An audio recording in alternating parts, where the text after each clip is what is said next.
Ark fuunee babaaruuf fayyaa jenna jaalatamtoota daawwattoota Oromiyaa Miidiyaa Neetwoork akkuma torbaan kan tolchaa turre dhimma yeroo irratti namoota gargaraa hayyoota yoo qeerroo Oromoo akkasumas jaarolee biyyaa qaamolee hawaasa gargaraa qabannee sanii dhiyaachaa turre har'a immoo namoota sadii amoggaatiyyatti argaman qabannee dhiyaannee jirra warri kunniin aktiivistoota gaazexeessitoota namumsaan hedduu fuulbeetan garanaan itti xiyyaannaa Hamza Waariyooti aktiivistii Oromoo Hamza Boorana Hamza Lamaanii inni gaazexeessaa akkasumas daayireektar reediyoo daandii haqaati garanaan ta'u dammaqaa nagaasaa gaazexeessaa Oromiyaa Miidiyaa Neetwoork duraanii amallee murteeffan bagduuftanii yeroo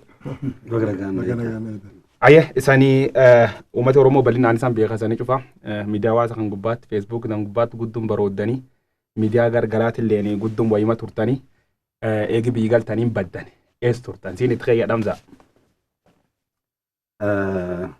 galatoomii jalguyyeessa akkasumas tiimii OMN hunda hedduu galatooma saniin jedha carraa nuu kennitanii yeroo kan keessatti waan uummata keenya akka dubbannuuf bakka naannoo waamu keessaniif galatooma in baddanii gaafii hawaasatti akkuma gaafatte ammoo akkuma keessa jirulla waan uummataa gubbaa turre akka durii sun sagalee keenya suniin bobbarooduu dhaabne malee harki keenya inuu qora harkaan inuu barreessaa turre akkasumas ce'umsi biyya kanaa kun akka inni milkaa'uu fi akka nama ilma Oromoo tokkotti akka nama gaaddisa jaarsa jala guddatetti argitanii nageenyi biyya keenya kun murteessaa akkasumas obboleewwan tun argitee maqaa Oromootiin bakka kan dhaqqabanii qabsoon tun akka laaftu tasin dhufne jechuuf warra kanallee gargaaraa turre gorsaa turre bira dhaabbataa turre haaluma waliigalaatiin bannee fagoo hin deemne waan uummata tarkaanuu qaba ammoo akka miidiyaa duraan uummanni nu beeku ganama galgala sagalee kennu dhaga'u sunis sagalee nu dhaga'uu dadhabe malee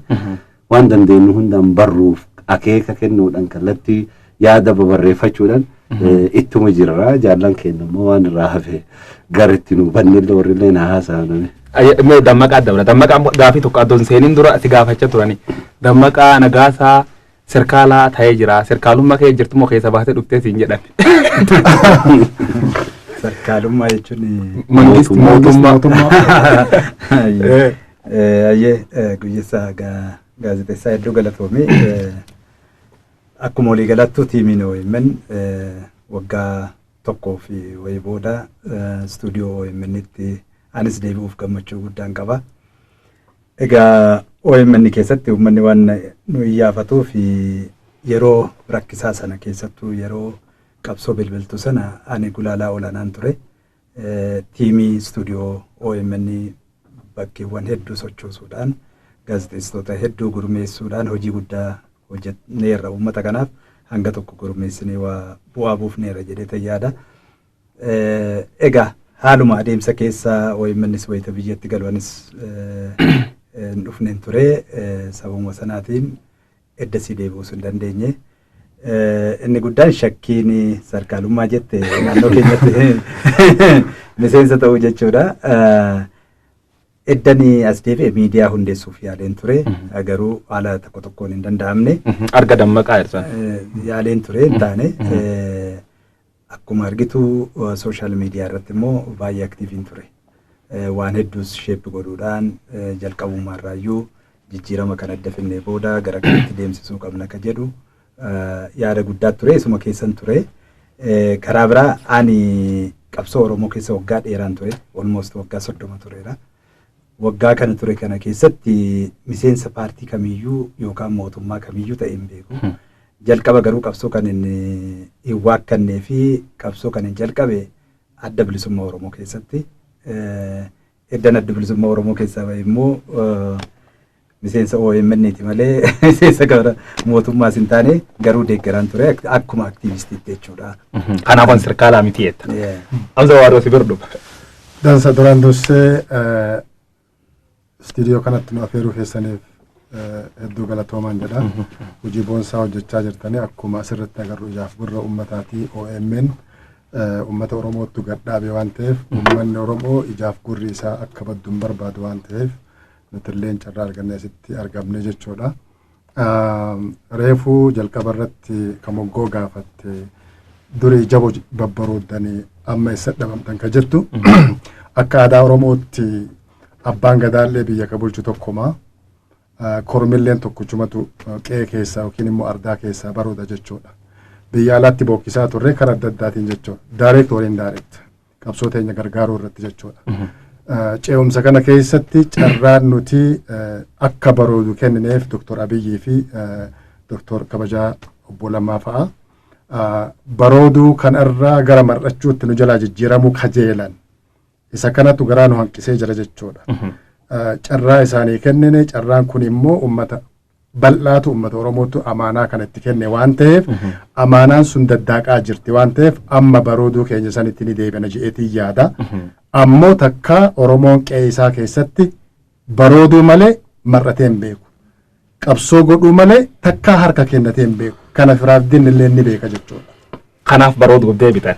Akka gaariitti barooduudhaaf deemna hanga milkiin Oromoodhaa guutuutti argamte injifannoon kaleessa lallabaadhaa turreefsan kaleessa akaakiyyoonni keenya abboonni keenya obboleewwan keenyatti wareegaman san haga guutuutti mirkanaa'ee Oromoon ardaa isaa irratti konfidensiidhaan deemu sodaa tokkoon malitti jechuudha. Mata dhiiraat amsa si bira deebi'a. Mee agdumne hin banne duraan miidiyaa hawaasa gubbaalleetti inni dubbachuu jirra akka durii kaan bal'imne dubbachuu baanu leettanii mootummaa jijjiirama kan akka ta'e tokko hara dandeettanii akka deeggaraa turtan qobqabna sunuma dhagaa turre mee hara kamiin fa deeggaraa turtanii walitti dhufeenya keessan maal fakkaate?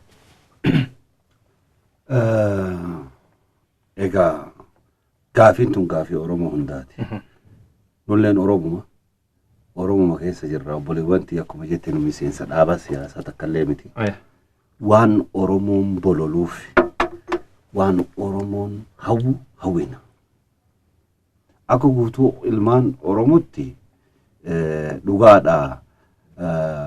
Ilmaan tun akka laafatti bakka kana hin dhaqqabne du'a ilmaan keenya dhiiga ilmaan teennaa irrattis dhaqqabde. Kana bareechinee beeyna. Warra kan wanni nu ittiin gargaaraa dhufne wanni kun waan isaaniiti jennee isaanii dhiisuu hin barbaanne keenna hunda. Hoo isaan keenna qofa jedhan taate hin mormina. Kan isaanii miti. Isaanuu hin beeknu nu. Isaan ka beeksisee bakka kanaan isaan ga'ee dhiiga ilmaan teennati. Waan dhiiga ilmaan keennan dhufee bakka kan dhaqqabe kanneen ofirraa gallee hin teenne. Amaanatan warri kun filannoo dorgomee filamee bakka kanan teenne. Dhiiga ilmaan keenyarra dhufanii as tahan. Waan Oromoon amaanaa itti kennate bakkaan nu ga'e nu ceesise haga guyyaan filannoo ga'ee mootummaa keenya ijaaramutti bakka kana nu tiisi jedhe Oromoon itti kennate. Akka ilma Oromoo tokko bira dhaabbanne wanni kun akka deemaa waan jiraanne taate akka deemaa hin jirtu. Jallattee jirti jarana sirreessa. Hin qorraan barreessina Oromoo guutuutti arga. Wanni nu barreessinu waan laphee Oromoo keessa jiru san teennee jara kana itti dhihanne dhiiroo dhagaa itti darbuurra mee wanni kun kenna qofa hin qabdu itti hinde jarana wanni kun kenna waliin qabna akki kun immoo isinin baasu irraa dhaabbadha. Akki baasu akki Oromoon barbaadu akkana eegadha. Akka durii kaan isinif baroonne isinitti higine dhagaa sanittiin harru. Jarana eeggadha manni kun kenna waliin qabna hin diignu jennee dhowwataa turre. Wanni nu argitee jara kan ittiin gargaaraa turre gaafa isaa waan jaboo dalaganii Oromoo waan argitee waan Oromoo fakkaata hojjetan irra qabna. Waan gaariidha kanarra jabaadha jennaan. Waan Oromoo hin fakkaanne waan Oromoo quuxessa waan xixiqqa gaafa isaan hojjetan manatti itti hidhan. Sirri hin jirtan. Eenyullee hin sodaannu waaqnu uume malee dhugaa qabna. Dhugaan as geenne malee nam kadhannee arma hin geenne doonii as geenne kadhaan as hin geenne rabbitti irra nu gargaaree as geenne. Eenyu sodaannare wami seensa argitee humnaan nama godhan taate bara wayyaane hafte. Barri kun bar ilmaan Oromoo kadhaan osoo hin ta'in dhiiga dhangalaafte as geette waan taateef wanni kun immoo kawarraa qofaa miti. Keenna cufa filamanii as hin geenne dhiiga keenyarra dhaabbattee as geette. Iyyinee ummata kana waggaa 7 guutuu osoo akka nama hirriiba rafin nyaata gaarii osoo argatin rakkanne akka biyya badhaadhina keessa hin jiraanne kiyya jedhee amana. Maal jennaan an takka keessaa rafeen beeku qabsoo Oromoo keessa haga argitee qabsoon qeerroo kun jalqabe akka dammaqaa waggaa 30 keessa jiraadhu baadhus belbeltuu asaantu tana guyyaa tokko irraa hafeen beeku Oromoon guutullee beeka. Iree keessa qaba tanaaf deeggaratu. Iree keessa qaba akkamitti akka isiin hin balleessine eegaa ture. Yoo isiin balleessituuf gara baditti deemtu taate keessaan qabu yaa Oromoo tunkiyyaa miti jedhee lola labsadha malee. Labsatte qarlool sun. Lola qaata labsanne akka naamiti. Dammaqa si birdu ati jedhu social media kan gubbaatti more active war caalaayyuu waa'ee event kan cufayyuu nu gaazexeessota iyyuu gizee hedduu nu dursita si arge gizee hedduu event iyyuu. Maqas akka waan miseensa warraa daramte tokko si ilaala ture. Miseensa akka hin ta'e yaayyuu wannette karaa kamii warra gargaara turte. Waan gaaffii Oromoo irratti wannata gammasaa waliin mari'atte warra illee waa wal dhiyeen qabdu nam tokkoon jechuudha. Gaariidha. Egaa akkuma amma silasii hime qabsoon Oromoo eessarraa ka'ee eessa ga'ee ka jedhu hedduu bal'aadha keessa deemuu hin dandeenyu. Bu'aa bahii hedduu keessa darbinee lubbuu keenya wareega kenninee gaafa dargaggummaa gaazexeessummaa Itoophiyaa televezyiinii keessa jirrus lubbuu keenya kenninee hojjenne ammas immoo OMN keessatti haaluma kanaan dabarree as geenye wayita as geenye anallee gara biyyaatti kottu jedhanii naaf feeranii dhufee haala kana haala biyyaallee waggaa 16 booda biyyatti deebi'ee waggaa 16 booda biyyatti deebi'ee haalli jirullee sadarkaa amma jijjiirama dhufu kanaan jiru kanaan tarii ceessifnee qabsoo Oromoo kana bakka itti goonaa ka jedhu jalqabumarraan kaaseen akka itti yaadaa ture jechuudha. Maaliif qabsoon Oromoo wanti irraa ka'ee jira. Qabsoon Oromoo qabsoo sabummaati. Qabsoo sabummaa keessa qabsoo mirga abbaa biyyummaa jira. Gaaffiin Oromoo adda durummaadhaan jijjiirama kana keessa deebii argataadha kanan itti hirmadhe jechuudha. Gaaffiin Oromoo tokko lama sadii afur jedhamee Oromoon gaafataa jirutu deebii argataadhaan in deebifnaa ka jedhu waadaas galaa waan turaniif mees jara kana sappoorti goonee warri kaanis immoo dabaree eeggatee dabareedhaan sirni dimokiraasii biyya kana keessatti dagaagee guddatee hundumtuu Oromoon biyya kana akka guddeessa isaatti akka humna isaatti akka dinagdee isaatti biyya kana bulchaa itti fufaa ka jedhu yaadaa ture jechuudha. Egaa sababuma kanarraa kan ka'een guyyaa guyyaadhaan odeeffannoo kennuun odeeffannoo uummata biraan ga'uun uummataaf isaan gidduutti riqicha ta'uun keessattuu immoo hordoffiin ageettiin dura OMN irrattis qabaataa tureef isarraa ka'ee ammas uummata kana sochoosnee jara kana bira dhaabnee jijjiirama kana milkeessinaadha inni guddaan. Sun gubbaa turte. Achirratti ammoo gizee OMN gaaf turtetti guddoo dhagaanii guddoo faarsanallee ni beeka gaafas fula dibii ta'e eegee ammoo garan dabartee waan jira akka riqichaatti hojjedha kaayetet kan irratti namoonni gizee siqee qanfaa hin argina. Maaliif tasuniin yoo ati dhugumaan hojjettee uummata waliin taate maaliif siqee kan isaan maaliif ta'e gaafate? Egaa konfliktii garaagaraa jira uummata Oromoo kana walitti fiduudhaaf ilaalcha garaagaraa jira. Amma wayitan jara kana at least ceessifnee warri kaanillee dabareedhaan itti deemanii akkuma sirna gadaatti baallii walirraa fuudhanii biyyattii kanas Oromiyaas haa ta'u biyyattii kanas haa bulchan jennee yeroo wayita deeggarru warri immoo dafee lakkii numa dafnee itti darbuu qabnas warri jedhanti warri na balaaleffatan hedduu turanii jechuudha. Isarraa kan ka'e komii irraan qabuun maa na balaaleffatanii kan hin jedhu natti dhaga'amu. Kanaafuu dhugaa qabaa waan hojjedhetti. Waan hojjedhetti dhuguma irratti hundaa'ee hojjetaa ture. Kaleessas kan na dirqisiisee waa tokko sitti asirratti fakkeenya tokkoon kaasa. Gaafa Itoophiyaa televezyiinii jirru hiriyoonni kiyya waggaa 4 hidhamanii gaafa too biyyaan baane Amboon guyyaa OPDO hojjechuu Amboo dhaqe guyyaa dhaloota isaanii jechuudha. Achi gaafa Amboo dhaqu ijoolleen dhagaa baatteetu mormii kaastee alaabaa OPDO gubaa turte. Ijoolleen suni ani kaameraamaanii afaan Oromoo danda'u Itoophiyaa televezyiinii afaana jira haayiskuulii Amboo fuulduratti dhagaa baatanii ba'anii dammaqaa OPDO taateetu kan OPDO irratti waraabuu dhufte maaliif galtee lafa abbaa keen qottuu jedhee na rukute. Poolisoonni gaafa hidhuuf jedhaniitiin gurbaa sanarraa orke poolisoota. Ana kan rukutame beeku. Konshasiin sun uumamuun isaa na gammachiisa malee waan ijoollee sana kumata jira. Isaan kan cufayyuu injijjira wanni beektaa yaadinam gargaarti bal'inallee haa qabaatu malee waan hedduullee kasaniin jedhan hin jiran. Nullee waan jedhan sanam keessumatti horiillee faan isan qabdeedhan OPDO'n lafallee yaasanii kennan jedhan heektara gam fudhate.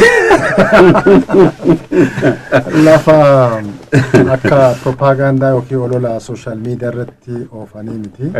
Ta duraan dura an akka nam tokkootti akka nama Oromoo tokkootti akkan an ofii itti of laalu nama dammaqa hubata dantaa ofii beeku dantaa uummata ofii beeku consciously haqa jirtu saniif dhaabbatu jedhee of laala. Ormii biraa akka biraatti ilaaluu danda'a. Akka namni biraan ilaalu sanitti immoo of laaluu hin qabu.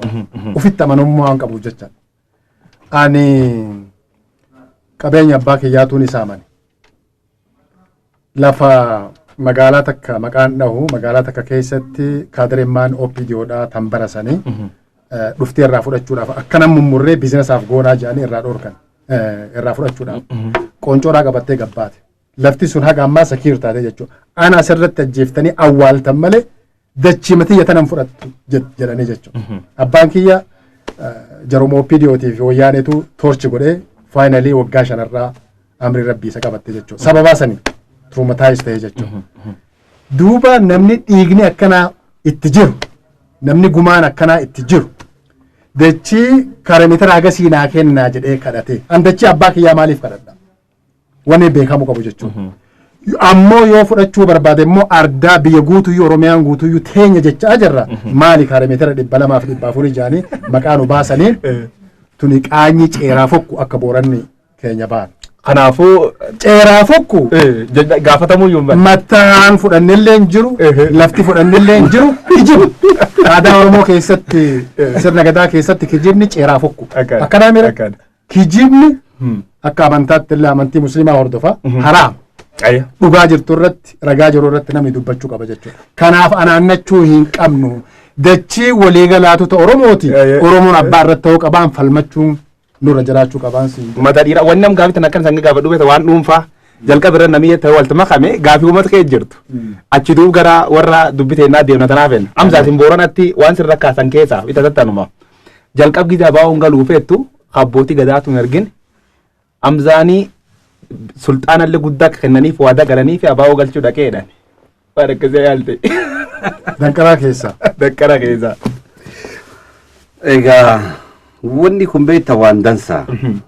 Waan uummata keessa jiru gaafachuun aaduma gaazexeessummaatti kan qabu. Nuti fe'amu gaazexeessaa kullee gaazexeessaa. Namni kullee nama margitee miidiyaa gubbaa irratti illee wada dubbatu. Akka kenna gaazexeessaa illee ta'uu baatu. Ammoo duuba dubbiin tun hin jirti. Waan uummata keessa jiru adeemsi ijoollee teena raasaa keessa jirtu galchuu osoo jaarroleen gurmooftee jaliin qabiniin dura an qaam dhimmi ilaallatu kamuu wajjin abbootii gadaa keenya wajjin taa'ee haasofnee karaa sirna qabuun qaama mootummaa biyya hogganu wajjiidhaan gara lixa kan osoo hin ta'in waraana gara kibbaan jiru. Akkamitti obboleewwan teena raasaa keessa jirtu kun galuu qabdi. Waan jedhu dhugaadha. Ummata wajjin taanee abbootii gadaa keenya wajjin taanee yaada wal jijjiiruun ture. Ammoo dhaqellee ture abbootuma gadaa keenya bira booran bu'ee ture. Gaafuma nu booran ijoollee teenya raasaa jirtu wajjin wal haasa'uuf jenne asiiti koreen abbootii gadaa ijaaramuu labsiin dhageenye. Gaaf labsiin sun baatu abbootiin gadaa akkanatti ijaaramtee gaaf jedhan sanii nu booran jira ayyaaballu ture. Abbootii gadaa waliin turre. Sidi kumi waan kan qofqofdu jaarroleen ijaaramte abbootiin gadaa akka jirtanii isin jaarroleen abbootiin gadaa boorana kun as jirtanii nama tokkolleen achi jiru. Waan akkana immoo hangaftii Oromoo booran jedhanii abbaan gadaa boorana keessa jechuu yaa ol gaafanna achumattu. Eegi dubbiin tun dubbii guutuu Oromoo taate. Mee booranni keessa jechuu argitee namni achumattu yaa gonguum. Nu gaafasuu dursunee maan namni keenya kun akka inni galuudhaaf argitee quuqamum sabboonum Oromum irraa kan ka'e ijoolleen ta'e eegaam yoo amma biyyi kun ce'aa jiraatu taate biyyi ta'a argitee dhaabni siyaasalleen argitee anammaan booda waraan hin qabu eegi argitee jaaldaa wadufaan hin jedhan taate ijoolleen ta'e maraasarraatti jechuu argitee nu dhagahame ijoolleen ta'e sun karaa nagaatiin akkamiin galtee argitee biyyi kan keessa waan isaanii malu akkamitti argatan waan jedhu. Yaalii goonee turre malee mootummaa wajjin wanni silxaan nu kennanii inumayyuu baasii kiisii keessaa dhagayan. Qarshii iyyaadadha qarshii 32 ol baase qarshii kiisii keessa baase. Mootummaa wanni inni na godhe takka illee hin jiru. Horiimoonaatiin deemee jechuu jirti. Horiimoonatti yaan dhaqe mootummaa wanni inni taa'e tanaa kennellee hin jiru. Amma sirratti wanni tokko jechuu jiranii eegi amma ODP'n filoofiitti jijjiirama Oromoon irra eegsuun irra isiin xiqqoo turteennaani gareen garii warra uratti hafsuun iyyuu ha pirees godhuu jirtin jirti. Yaalii gaafas gooteefam gaabbita. Kun waan dansaa beek. Waan dhiirti yaalte waan argite waan yaalletti hin gaabbin. Waan yaalletti waan argite sab kennaaf hin ta'a jennee yaalletti hin gaabbin. Waan adeemsi keessa faallaa taatee nu arba gaddee biteef immoo ammallee hin falban. Waan irraa gaabbin tokkollee hin jirtu. Good.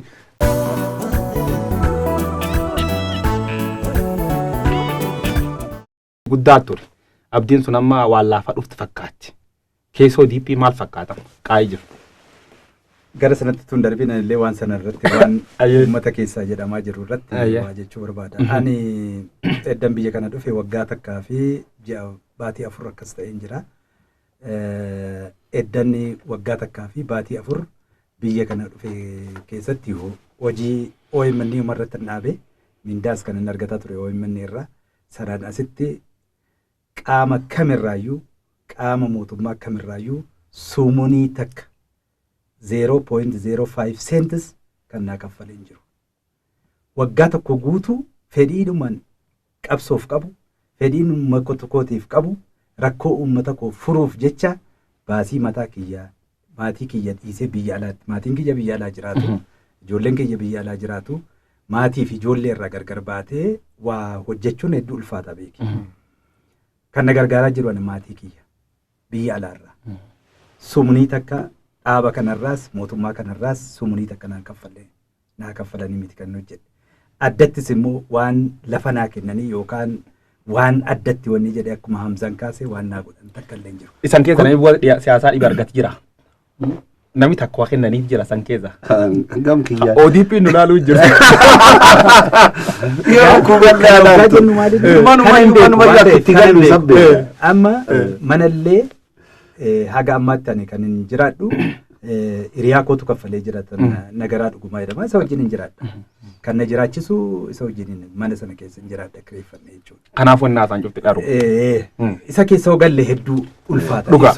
Yaasuu bal gaafumtiyyaa ka dabaru. Kabira ODP'n OPDO kaleessaarraa an OPDOdha kan biyyaa na baase.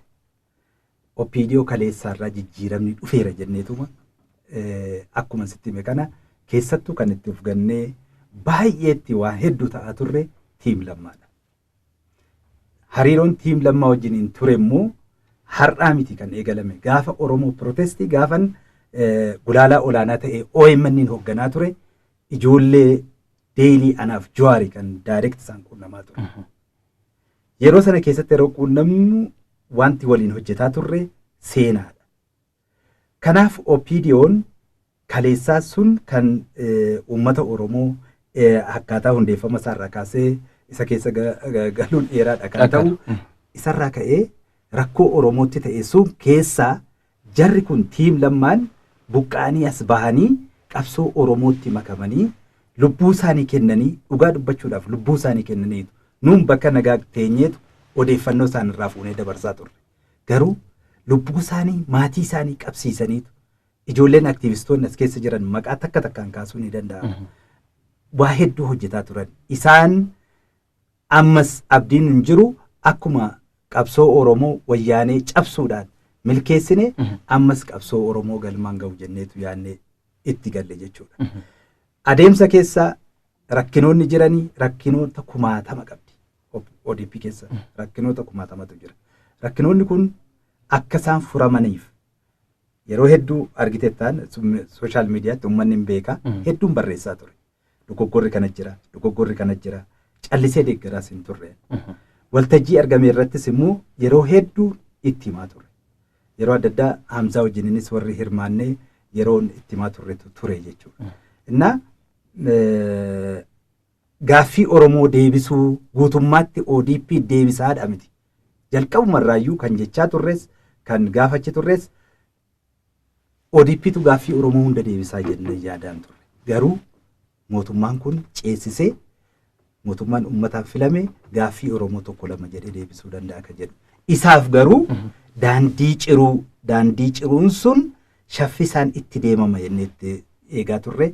Daandiin sun hagam shaffisee deeme maal jettee isa booda irratti deemuu dandeenya. Gizareefu gaddeebite naani namni hormi lamin baroodu tokkuma barooda akka baroodaniif carraa kennineef dadhabnaan barooduuf deebineetti. Maal abdii kutatte? Abdiin kutanne. Carraa walii laachuun jiraachuu qaba. Akka sirna gadaatti yoo abbaan gadaa tokko biyya bulche baallee yeroo walirraa fuudhan cidha godhaniiti gammachuun dubbii muummesii dhufa. Fakkeenyaaf Doktor Abiyyi muummicha ministeeraati. Jawaar dorgomaa isaa ta'ee yoo mo'achuudhaaf deeme Doktor Abiyyi aggressive ta'ee loluudhaaf dantaa Oromoodhaa irra jechuu osoo hin taane cidha goonee cidha saniin Jawaaritti dabarsu. Yookaan immoo namni biraa kan isaan challenge godhu yoo kan jiraatu taate akka sirna gadaatti ciini godhamee baalli sana wal harkaa fuudhu. Aadaan amma argaa jiru, trendiin amma deemaa jiru kun ani haardweerii Oromoodhaa qofaan barbaadu. Yes, miliyoona 50 olii haardweerii yeroo isin jiru physically namni Oromoodhaa Oromoo ta'ee dhalata. Software packagii isaattu valii Oromummaadhaatii sanii wajjii compatible kan jedhu laaluu qaba. Software isa akkaataan itti yaadnu jechuudha. Sirninii fi atoomni nuti qabnu, dantaan nuti qabnu, wareegamni nuti kaleessa kafalle sun ODP ta'e, ABO ta'e, PABO ta'e, dhaaba fedhe haa ta'u. Duraan dursee yeroo biyya seennu hundi keenya rogeeyyota dabalatee paartileen siyaasaa Oromootiif kan biraatis biyya tana kophaa ceesisuu hin dandeenyu. Waan waggaa 150 olittu kosiin gabrummaadhaa jira.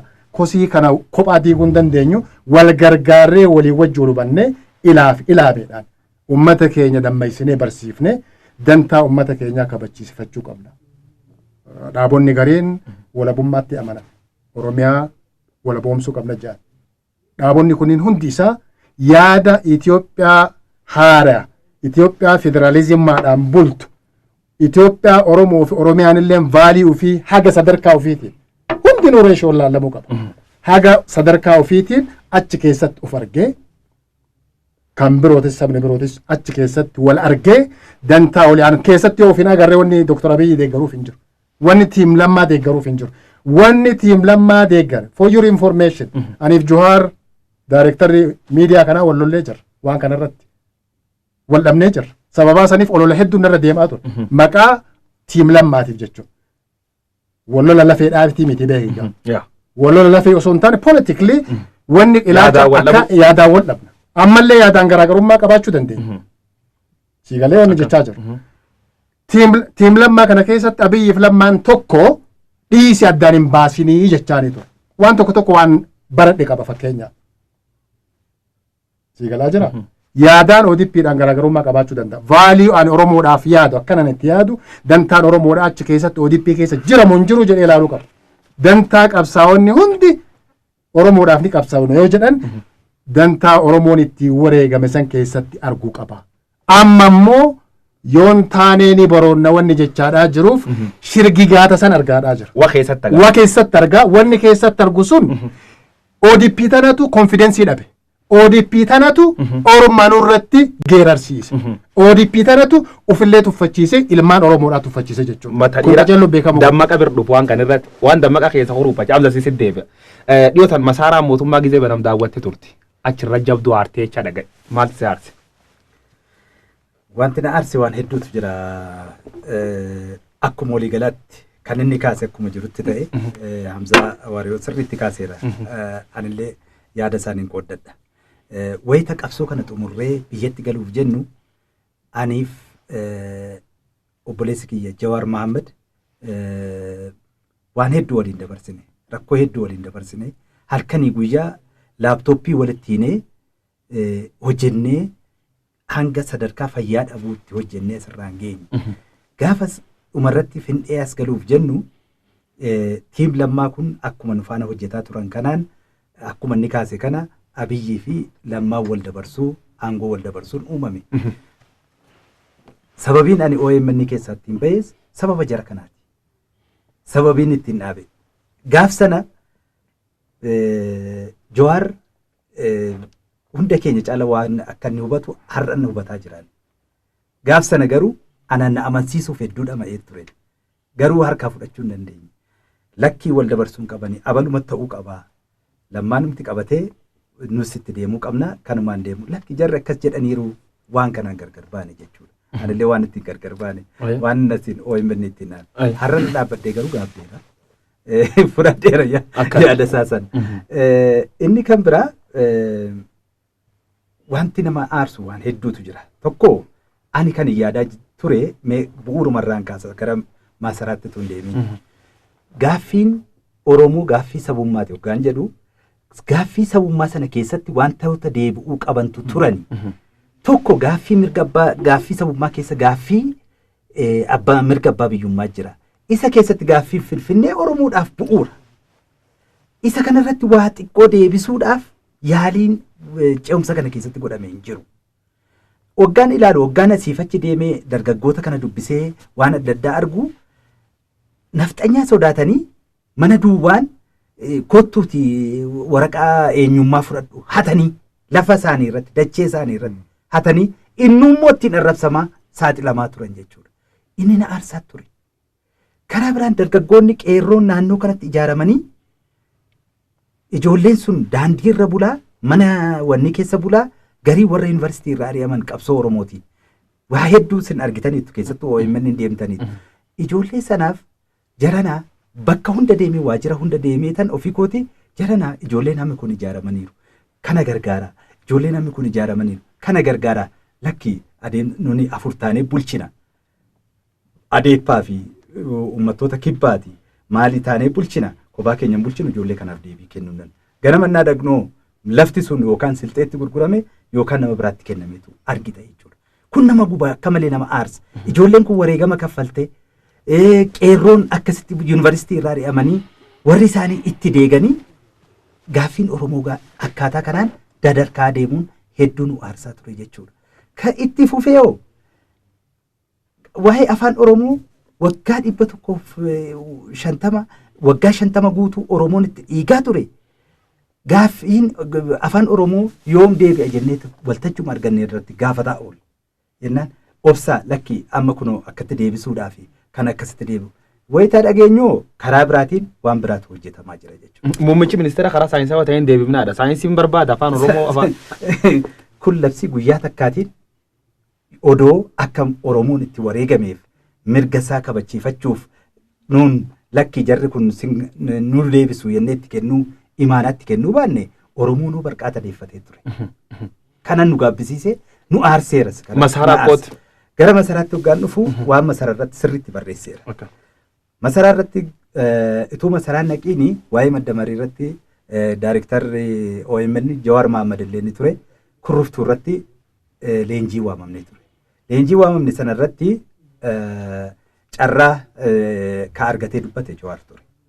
Warri mormu keessaa warri sirrii miti jedhee evidensii wajjin kaa'e Jawaaridha. Amma Jawaar yaada sana keessaan illee yaada sana deeggaraa ture. Miiruma koo ibsadheetan dhiise jechuudha achirratti. Amma sana booda guyyaa lammaffaa irratti masaraa mootummaa daawwadhaa koottaa jedhaniin waamani. Wayitan waamanii hoggaa ol seennu jalqabaa wanni kan Oromoo ganda Oromoo jedhamee hojjetametu odaa jedhamee kan hojjetame giingoo baaskeetboolii fakkaatu. Manni Oromoo jedhamee kan warra kaan irraa hojjetame laastikiin kan irratti maxxanfame mana laastikii addunyaati kan ciccituudhaan ni beeke. Innaa isa kanatu kun immoo mana Oromoo agarsiisuuf. Filosoofii kamiin hojjetame kuni? Jennaan lakki hojjetame bakka nu dhiisa haasaan barbaannu jedhan warri nu faana turan. Iyyaan ture achi keessatti jechuudha. Ammas immoo gara keessaatti hoggaa seennu waa'ee irreechaatu dhiyaate. Waa'ee irreechaa wanni tokko tattaa'ee jira. Isa keessatti maaltu jira? Irra gubbaarra alaabaa Habashaa diimaa salamuuxxii sana irra kaa'ameera. Jaranaa kanarraa namni irreeffatu jala Oromoodha. Alaabaa abbaa gadaa akkamitti irra taane jennaan ayi kun akkasumatti hojjetamee nuun jedhan. Eenyu hojjete? Oromootu hojjete? Sana booda gamaalan godhee duubatti deebi'ee tan siidaan Minilik akkamitti hojjetame maaliin akkamitti hojjetame qorachuun jalqabe sana booda. Duubatti deebi'een isuma qorachiisu sanaan waan gaariitu hojjettanii siidaa Minilik kana eessatti hojjetamee dhufee jedheen biyya Jaappaanitti hojjetamee dhufee naan jedhan. Maalirraa hojjetamee jennaan seem ka jedhamu wanni baay'ee qaalii ta'e irraa hojjetamee kun birrii doolaara miiliyoona meeqatu itti ba'ee hojjetamee of eeggannoodhaan dhufee jedhe. Egaa achitti waan deebisuus na wallaalee galatoom jedhe tam. Achirratti muummicha ministeeraa muummee biyyattii tanaa wanni ta'e achi dhaqeef yoo Oromoo tahee achi dhaqee uummata hunda bakka bu'uu danda'u qaba. Oromoo ta'ee gaa jennu sirni gada'aa ka addunyaafuu mallattoodha. Ilmaan abbaa gada'aati jedhan kana ilmi abbaa gadaadhaa abbaa gadaadhaatii fi haadha siinqee bokkuu fi siinqee masaraa keessatti akka qaceellotti mul'atu san biratti tufaamu naatu dhaabbachuu qaba. Bakka siidaan Minilik jiru siidaan abbaa gadaadhaa guddaan irra caalee argamu qaba jechuudha. Seenaa madaa qabnaa beekigaa. Siidaa san bira dhaabbachuu qaba. Siidaa kaan akkana goonaa akkas goonaa miti dubbiin. Namtichi Minilik jedhamu kun yakka duguuggaa sanyii ilma namaa asirratti hojjetee jira jedhee dhaloonni akka baratuuf. Ani balleessaa akkas godhaa jedhee hin deeggamu. Namni waan hamaa dalage jenesaayitii uummata irratti raawwate nama kana dhaloota bara. Erga bartan booda isinillee fakkaataa akkanaa taatanii jenesaayitii hin hojjetina. Duguuggaa sanyii ilma namaa hin godhina. Kun immoo duudhaa sirna gadaadhaa abbaa gadaa mallattoo oromummaa ka oromoo san handhuura oromiyaadha akkas ta'uu qaba. Wanni irraa expect godhaa turre tiim lammaadhaa fi muummicha ministeera asirratti inni Abiy Ahmad akkan jedhee ture hangizee masaara mootummaa seenee ODP bakka bu'ee seenee mala oromoo bakka bu'ee seenee jedhee dubbatee jira. Tun akkamitti ilaalta? Waan ODP bakka bu'ee firee waan Itoophiyaa waan siyaasaa waan paartiidhaa ilaallata. Haa ta'u garuu ODP'n tun eenyu bakka buute haa waakkatanii. ODP'n tun ta bakka buute ilmaan oromoodhaa bakka buune jaan. Akkanaa mire TPLF ilmaan Tigraay bakka bu'an. Akkanaa mire adiippamoo adappaan ilmaan amaaraa bakka bu'an kan kibbaatis akkasuma jechuudha. Yoo bakka hin buune sigalee cheermaanii cheerpersanii ODP tiimi muummichi ministeera akkanaa mire eenyu bakka bu'e duuba ODP'n. Gaafii guddoo. Gaafii guddoo. Erga Oromoo bakka bu'anii vaaliin Oromoo sun bakka san jiraachuu qaba. Kun mul'achaa hin jiru. Itoophiyaan wada tilliqinnataa hin mallisaalleen jechuun sun sirni gadaadhaa guddaadha. Addunyaa fuuta sirni gadaa san achi keessatti argaa jiru.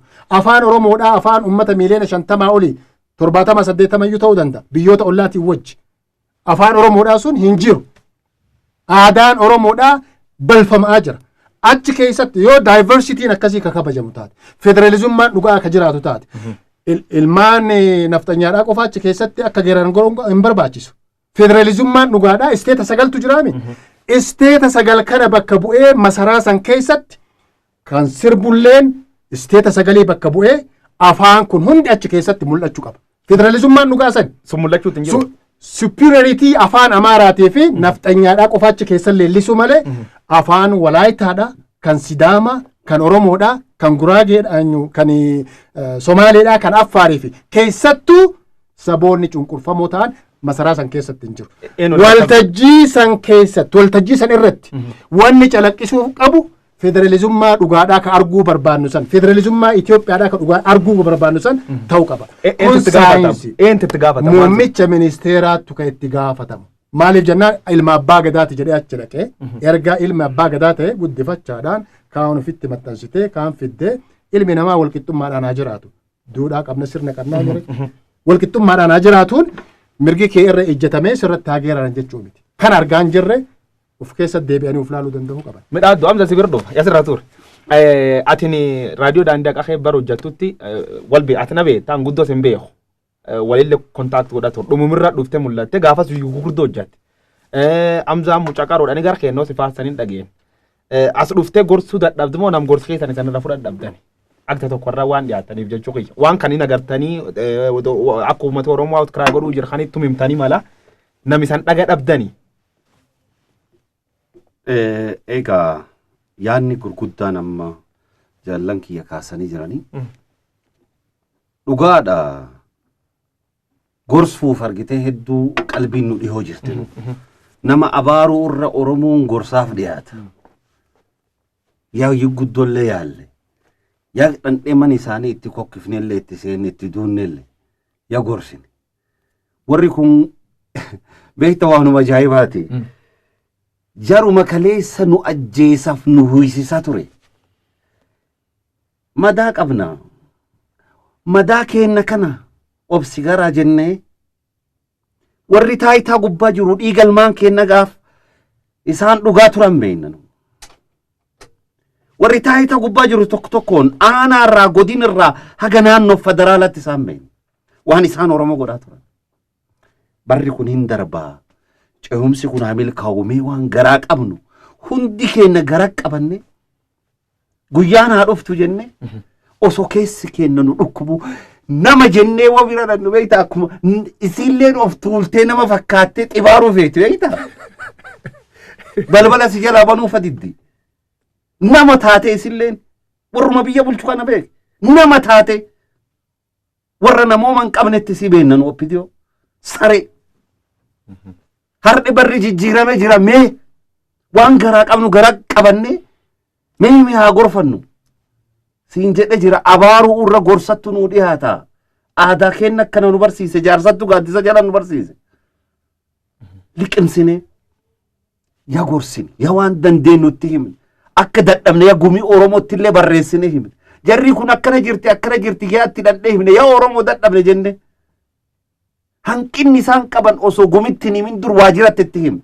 sirreeffadha jenna sirreeffachuu miti isiin guyyuutti itti dabala baduma dabalti wasirreeffadha jedhaniin waan isaan argite daran itti hammaadha jedhaniin itti fakkaata jara kan waan isiin beeku warra kan beektaa namni keessa goomin jiru jechuun namni yaad gargaraa qaba cufa walitti dha'uu hin dandeenye cufa walitti argite miicite lafaan dha'uu hin dandeenye jijjiiramni tun akka dhufuuf namni akka obbo Lammaa qalbii gaarii qaban gaaf argite oromootti as makaman qabsootti as dhufan afaan dansaa dubbatanii oromoo argite ofii qabatanii tiim Lammaan jedhamtu sun jaaramte beektaa gaaf jalqaban nu hin dindayyuu beektaa gaaf isaan dubbii dadansa dubbachuu jalqaban dhiiroo wanni kun ammallee duuban nu deebisuufi jenneetuma bihuma sadiidhan warri kun jabaataa dhufe qabsoo ummata dabalame warri kun abbaa qabsoof godhuu fedha beektaa yeroo tokko tokko waan si ajaa'ibu abbaa qabsoo ta'anii abbaa jijjiirama ta'anii jijjiiramni kun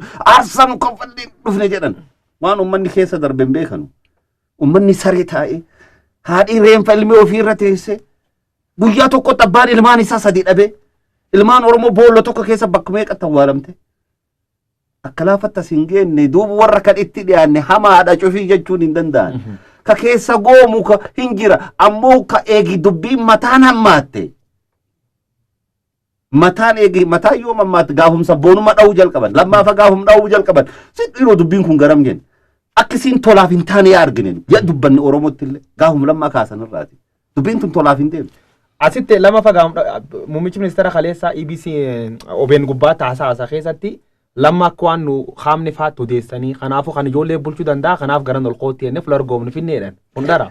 Kun dubbii argitee kijibisiiti.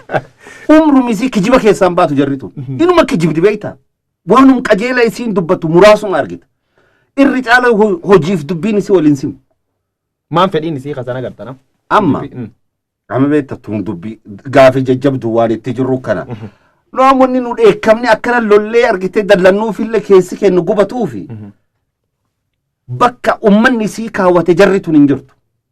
Ummanni hedduutti abdate. Ilmaan abbaa gadaatti argitee bakka kan dhaqqabe jedhee sirbeef. Dheengadduma kana badhaasa addunyaa kana noobelee argate jennaan Oromoon kan abbaate sirbiteef gammaddeefi. Sabni biraa sirbeef kam? Mee sabnummaan biraa hiriira ba'ee nam kanaa sirbe kam? Woo Somaalee ollaa kennaa kan taate malee. Maal abdii irraa qaban ture? Ammoo bakka uummanni isaan kaawwate hin jiru. Bifi saayinsaa waan deebiin isaan Oromoo deebisan kam?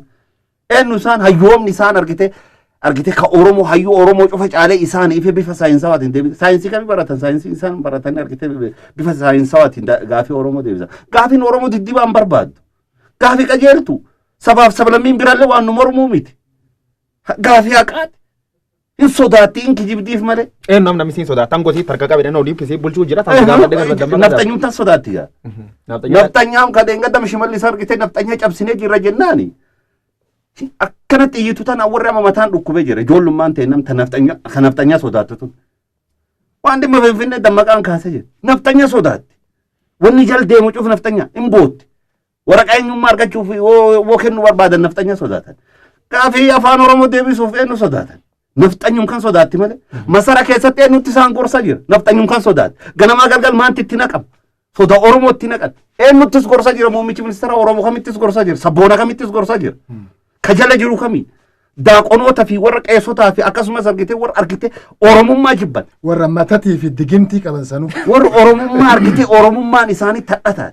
Qabsoon teennatu isaan dhukkubsa. wanni qeerroo jedhan argitee seexana jedhanii warra sammuu keessa qabutu warra kanatu nam kan taa'ee gorsu. Nam kan beekta nam tokkotti eenyummaa isaa beekuuf nam isa marsi laaleedhan. Nam tokko eenyu dammaqaan jechuuf namis marse laaleedhan. Anallee Hamza eenyu na marsee laalu qaba. Muummichi ministeera eenyu namis marsee laalee nuttis gorsa. Kanaaf sodaan nu qabnu tanaan nama kana namni marsee jiru nafxanya. Gaafiin Oromoo immoo akkan deebineef nafxanyaan ganamaa galgal hojjetaa jira. Doomineet godhamee jirti. Guutumaa guututti hudhamee kokkee qabamee jira. Ammoo nu sobuudhaafi lamma wajjin ammoo riigat fiffiigan. Gaaddis tokko wannu amma ijoolleen nam lammaa fi namni kun tokkoo miti jedhan dhiisaa gargariin baasina jedhan kijiba.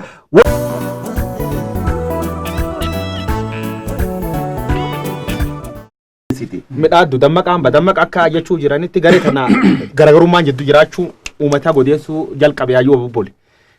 Tiimii wayii liqimfamte tiimiin garee Habashaa tana leellistuu ol kaatee doomineet godhu isaanii dhaga'uu jira.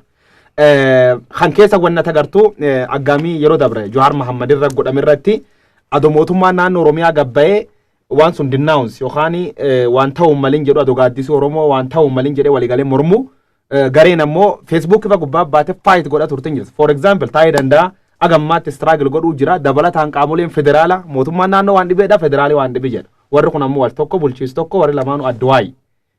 Maan qoodumsi kun eessirra dhufe qoodumsi baana kun uummatatti mul'ata maaliif ta'uu danda'a? Inni guddaan waan kaleessa Baqqalaa Garbaa Minisootaatti dubbatan irraan ka'uu barbaada. Warri biyya kana bulchaa jiranii sabboonummaa Oromummaa akka duubatti hafummaatti ilaalaa jiranii jedhe. Ilaalchi sun maalirraa ka'a hojjettee ilaalte warra Oromummaatti amanuun Oromoo ta'uunu duubatti hafummaa qabsoo Oromoon kun kan irraa maddu wallaalummaa qabsoo Oromoo waggaa 50 xumure kana darbee har'a sadarkaa kana ga'e irraa wallaalummaa natti fakkaata. Maaliif jalqaba irras kaaseeraa qabsoon Oromoo ka'umsi bu'uurri isaa sabummaadha. Oromoon akka sabaatti gabroome, akka sabaatti cabe, akka sabaatti saamame, akka sabaatti hiyyoomedha. Kam abbootii keenya warra hangafoota keenya bosona isaan galchee jechuudha. Egaa warri Itoophiyaa dullattii kana faarsanii achi keessa jiraachuun numa argina jechuudha. Akkuma amma Hamzaan kaasee kun wanti mul'atutu jira. Nus kan amma ida'amuu muummichi ministeeraa kaasaa jiru kana kan mormaa jirruufis sababa kanaaf.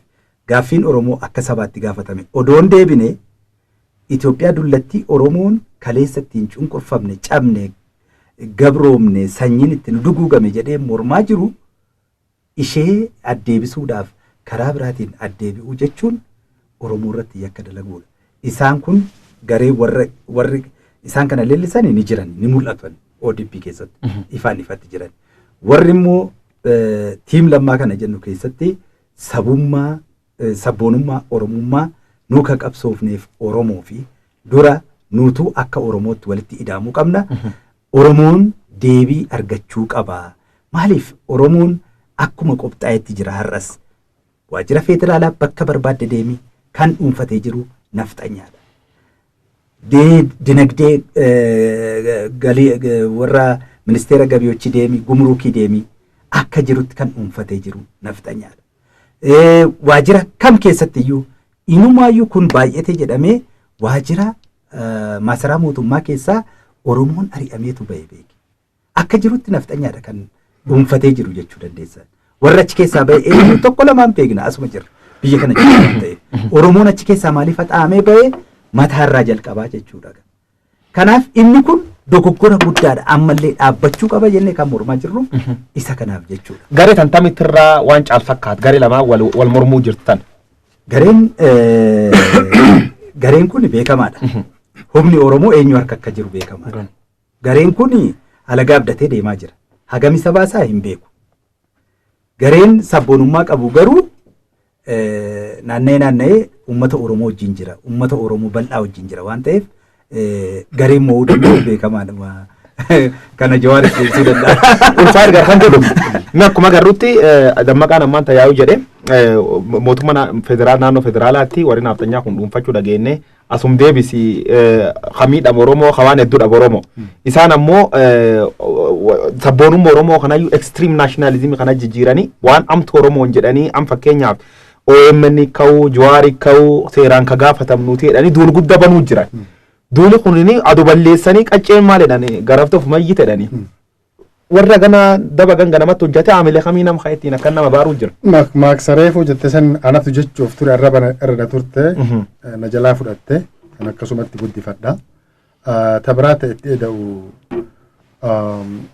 garbittiin gargaarsa argattee majii dhoysitee jedhan. An extremely ODP'n hin deeggaraas ture. Dantaa irraa argadhaaf osoo hin taane dantaan Oromoodhaa ce'umsa kana nu ceesisuu ni danda'a kan jedhu hin deeggara jechuudha. Ammallee reeffa firaa torba garagalchan. Tarii namoonni gariin yaada kana dura dhaabbachuu danda'an. This is my personal opinion. Bilisummaadhaa yaada kiyya kennadha jechuudha. Wanni nu baasu hamtuun lamaan hoggaa dhuftee hamtuu irraa wayyaadhaa irra xiqqoodhaa fudhatta. Lameenuu simiidhuudhaaf deemti. Guddoo san hin dandeessu hamtuu irraa xiqqoodhaa fudhattee guddoo san ofirraa dhahuu qabda. An akka ilaalcha kiyyatti wanni achi fageenyatti laalaa jiru diina guddaa qarriffaa qaratee as nu qajeelaa jiru jira. Kan Dr. Abiyyiin faallee nyaachuudhaaf deemu kan Oromoollee nyaachuudhaaf deemu. Tarii ammatti hin galuuf ta'uun ni mala. Saayinsawaa ta'anii haa deemanii isaan. Jawaariin dhahuun ta duraa uummata Oromoodhaa dhahuudha. Obboleessa keenya. Qabsoo Oromoodhaa harkaa qaba. Miidiyaa Oromoodhaa harkaa qaba. Ijaagurra Oromoodhaa harkaa qaba. Ni beekan isaanis ni beekan. Waan Minisoota irratti harka wal qabatanii Oromoon hundi irraa gammadee walitti koflanii warreebbatan wayyooyyifatan agarre. Ammoo Jawaariin dhahanii Dr. Abiyyi wanni dhiisan hin jiru. Jawaariin dhahanii Dr. Lammaa wanni dhiisan takka illee hin jiru jechuudha. Argaa jirra waan ta'eef. Kan du'e ilmaan Oromoodhaati nama 70 ol keessa deemee ilaalee jira. Kan dhahame ilmaan Oromoodhaati. Keessattuu Adaamaa tana dhaqee takka takkaan keessa deemee ilaalee qoradhe jechuudha. Kan gajaraadhaa fi qawwee qabatee deemu ilmaan naftanyaadhaati. Kana ka'e nurra goobse eenyu ODP. Dhugaa dubbachuudhaaf. Osoo isaan ofitti amananii nama ofii ofirraa dhiibuu baatanii. Mee ODP keessaa namni miidiyaa irratti bahee obboleessa keenya Jawaar baga rabbi si baase yoo privately waliin jedhanii jiraatan hin beeku. Miidiyaa irratti uummanni akka beekuuf. Ta duraa baga rabbi si baase komaandar Indaalen jedhamu sun eenyu? Eenyutu qajeelfama itti kenna? Namni qajeelfama itti kenne sun beekamuu hin qabu. Uummanni beekuu hin qabu. Waan uummataatiin. Lubbuu 70 santu Jawaariif qabsoo Oromoodhaatiif OMN'if kitimaa ta'e jechuudha. Lubbuun ilma namaa salphaadhaa miti. Akka nuti ammas teenyee qofallu kanaa miti.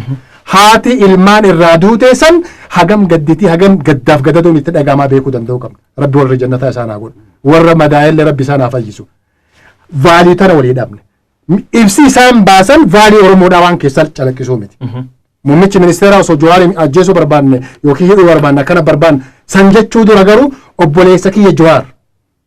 An biyyan jiru wanni ta'ame kun waan dogoggoraati. Baga rabbi si baase aadaa Oromooti kun beekika.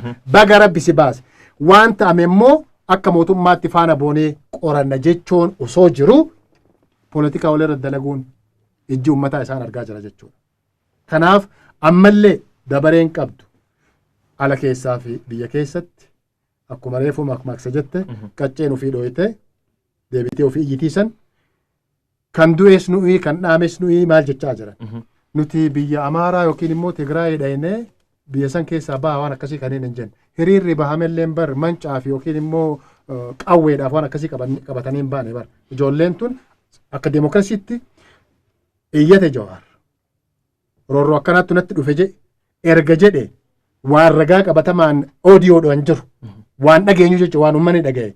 Du'aa jira quba qabaadhaa waan akkasii jedhee uummatatti iyyate.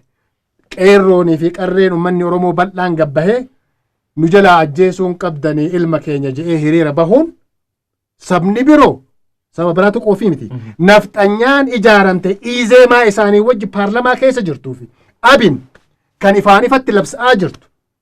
Kan ifaan ifatti mootummaa kana balaaleffachaadhaa jirtu.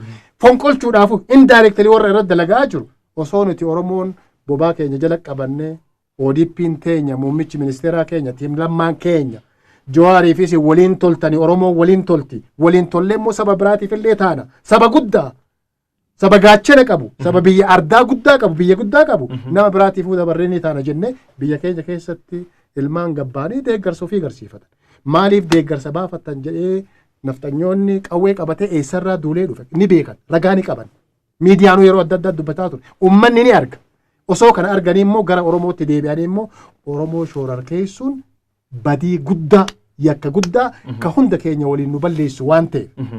Ani Jawaar qofaa miti qeerroonii fi qarreen sun ta'a baraarte. Abiyyiin faalleetiif lammaallee baraartee jirti.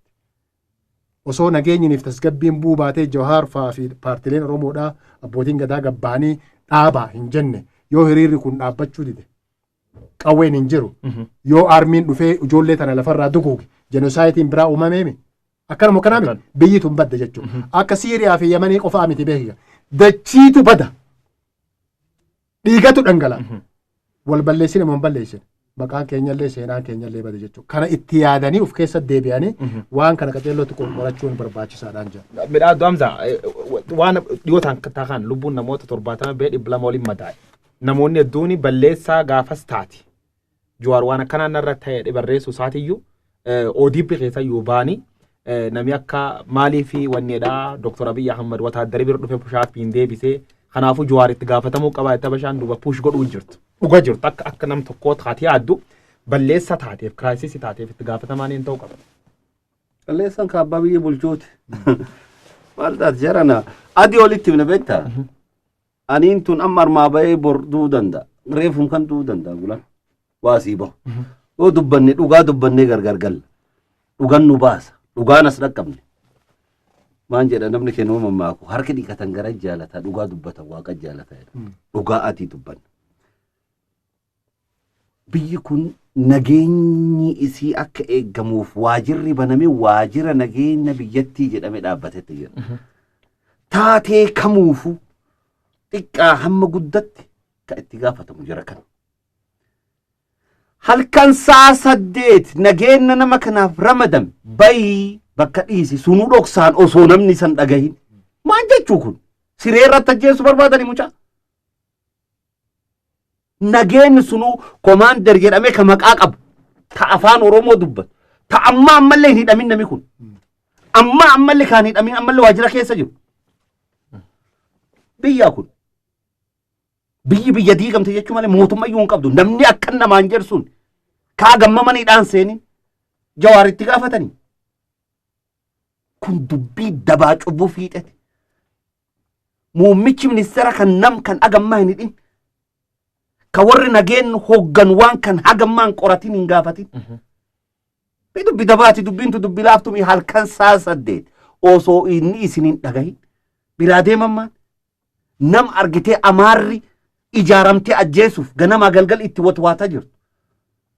Kaammoo nageenyuma kana mootummaan ramatee yeroo hojii dhabanii guyyamaan bilbille. Yoo dubbii qajeeltu guyyaan bilbilanii Jawaar ijoollee nageenya kan nu mootummaa kaawwate. Ammaan booda sirraa fudhachuu jirra. Qophaa'a hin jedhanuuni. Yoo qajeeltu taate.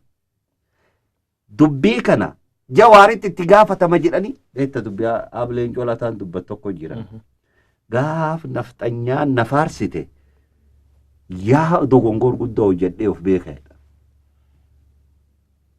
Nafxanyaan muummichi ministeera kana harka itti dhaantee wanni siin akkan gootuuf maan waanum sabboonummaa Oromoo kan inni cabsuuf deemuuf irratti argite parlaamaa kee gad dhaabbatee wanni inni dubbatu sun nafxanyaan hedduu gammadde. Dhaadhuun sun kallattuma Jawaariif OMN'dha. Ishi mootummoota naannoo Oromiyaa keessa Shimallis Abdiisaa Gabbaa'ee waan ta'e irratti itti sii dhufa. Yaa waduuggati. Yaatti itti sii dhufa. Ammeeta dubbiin yaa namuu yaa wal arge. Oromoon namni kiyyeessa jira yaa arge. Shimallis Abdiisaa itti aanaan pirezidaantii mootummaa naannoo Oromiyaa haa galatoomu. Yaa argitee keessatti argitee rifuu obboleessi isaa irratti gammi taasifamte isaa yaa argee yaa waan sun abaare sirrii miti jedhe. Abaaruun callaa faayidaa qabdire. Bulcha guddaan gorka qabaa miti. Itti sii dhufa ammallee. Beektanni naannoo bulcha. Warri waan kan nageen irraa gurguddaa federaala. Inni nu amma rabbitti isaa beeka. Waan kan jechuuf dhahamuuf yookaan taayitaa irraa buufamuuf rabbaa beeku.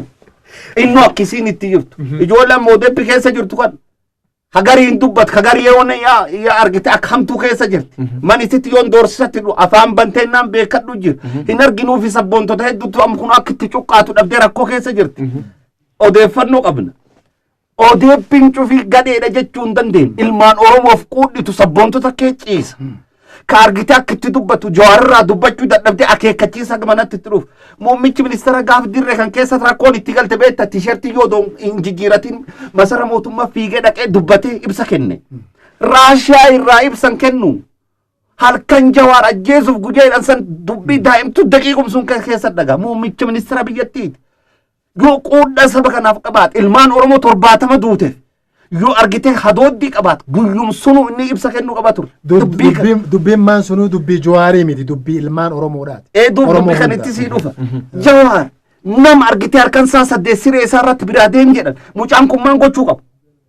Oromoo koo waan Jawaar ka Oromooti wanni inni qabu qabeenyi isa Oromoof waaqisaati. Wanni himatellee sanu Oromoo waan akkana deemu jira namni waan kan geggeessaa jiru immoo mootummaa. Way duuriya ka shalabbe ganda keessa miti inni nuuni himatu dhiira mucaan. Bootti barbaachisin nu qaaman itti gabbaha. Wadhiira akka sagattaati. Nam hidhate kan wattaaddara paatrooliin dhufanii balbal dur naqan. Gabbayin jedhaanii jiran. Mootummaa waan kan godhaa jira. Duuriya gandaa miti. Nam argite kanaan dura argite wal qaban.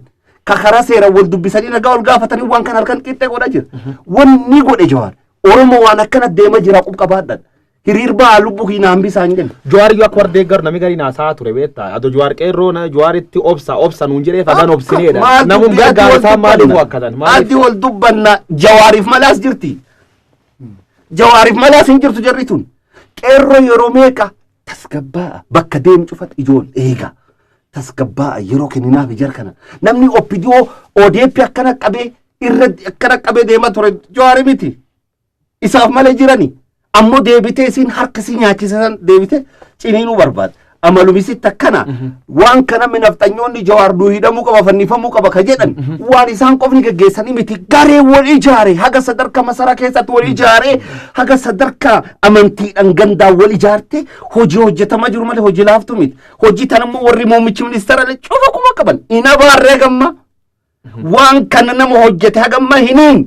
Muummichi ministeera maal jedha gaafa argite rakkoon naannoo tokkotu itti gaafatamaan bakka sanii fedhii isaan taayita san gadhiisuu qaba jedhee dubbata. Namni nageenya mucaa kan irratti Jawaar nama tokko miti. Jawaar Oromoo guutuudha kana beekuu qaban. Argee jiran kanallee Oromoon Jawaar kiyya jedhee bahe malee Jawaar naa bahi takka hin jenne jechi tokkollee hin jirtu. Jawaar bakkuma deeman nagaa labsa. Jarana bakka waa hiriira baatanitti illee nagaa sabaaf sablammii eega bakka amantii eega gandaaf garee waliin qoodina. Jechuun isa hunda hiriira waamamu kamuu keessatti wanni inni gorsu kana malee isaan utubii armaan isaan ga'e bala namni kun nam isaan irratti argite inumayyuu namoonni hedduun aktivistoonni hedduun hedduutti duulaa turan isa beektaa. Oppidoo namni bakka qabee itti jiru isa jedhanii garuu isaan deebi'anii jireenya nama kana gaaga'uun badii guutuu Oromoo irra raawwachuu isaanii aga mallee hin beekne. Ammallee irratti dibuu jiran. Midhaaddu dammaqa bir dhufa. Mee dammaqaatiin OMN kee turte OMN yeroo baay'ee yaalii isaan godha turan gizaal turtan yeroo tottoma wal cufamtanii deebitanii banamtan. Ammaan tana OMN cufan malee itti gareeni halqindaayita yeroo OMN duuluu jirti Jawaar Mohaammed hidhamuu qabaa jedhan. Ati keessa baatee qaama mootummaallee karaa jajjabeessuun hojjechaa turte OMN waan inni gosaaf gosa walitti buusa amantaaf amantaa walitti buusa balleessa umuutaa keessa baate maal agarta. Kaan ammoo OMNif Jawaar tuquun egaa biyyatti gara migeessitee yaadda. Dulli naftanyaa keessumattuu impaayera kana keessatti kan beekame yeroo Oromiyaas of jala galchanis ta'ee ammattis sana boodas wanti deemaa ture Oromoo keessatti jajjabaa fi Oromummaa cabsuudha. Maqaas kan nu jijjiiranii akka isaan jala bulluuf godhaa turan kana. Inni guddaan duulli amma maaliif OMN fi Jawaar irratti xiyyeeffateen beekamaadha. Yeroo ammaa kana akka biyyaattis haa ta'u, akka Oromiyaattis haa ta'u, akka Afrikaattis haa ta'u, akka addunyaatti naannoo kana keessatti namni dhiibbaa guddaa geessisu ta'u Oromoo keessaa Jawaar jedhanii jala muranii ka'aniiru. Jawaariin jilbeeffachiisuun Oromoo jilbeeffachiisuudha. Kanaaf dhabamsiisuu qabnaa ka jedhu irratti hojjetaa jiran jechuudha. nama isaan chaalenji godhu. Har'a kabraa dhiisu kanaaf ragaa kan dhiyeessuu dandeenyu biyya alaatti amma kan isaan iyyaa jiraniif Jawaarirra aggaammiin kun ga'e ani kan yaadadhu guyyaa Fayyisaa Leellisaa pirootestii dhageessise miidiyaa addunyaatu fudhatee ba'e. Zahool miidiyaatu fudhatee ba'e. Kun isaaniif dur kan biyya alaa kanatti addunyaa to'atanii turan miidiyaa addunyaa to'atanii turan Jawaar asiin dhufee sagalee Oromoo ta'uu danda'e jechuudha. Kanaaf amma gidduu kana keessatti wanti ta'e hundi isaan waan rifachiiseef Oromoo akka inni mobilaayiz godhuu danda'u, Oromoo akka inni sochoosuu danda'u. Yoo nama kana asii dhabamsiifne Oromoon akkuma mootiin kanniisin irraa cabdee warra kaan gara barbaannetti micciiruu dandeenyaadha. Kabira OMN irratti kan duulaa jiraniif Abbaba Galaa'oo fi anatu wal arge Awurooppaa keessatti yeroo tokko. Nu OMN hundeeffamee isaan hundeeffamanii waggaa arfaffaa irratti OMN dhufee hundeeffame. Isaati jechuudha. Waggaa isa gaafa nun hundeeffamnu isaan waggaa arfaffaa isaanii kabajatu.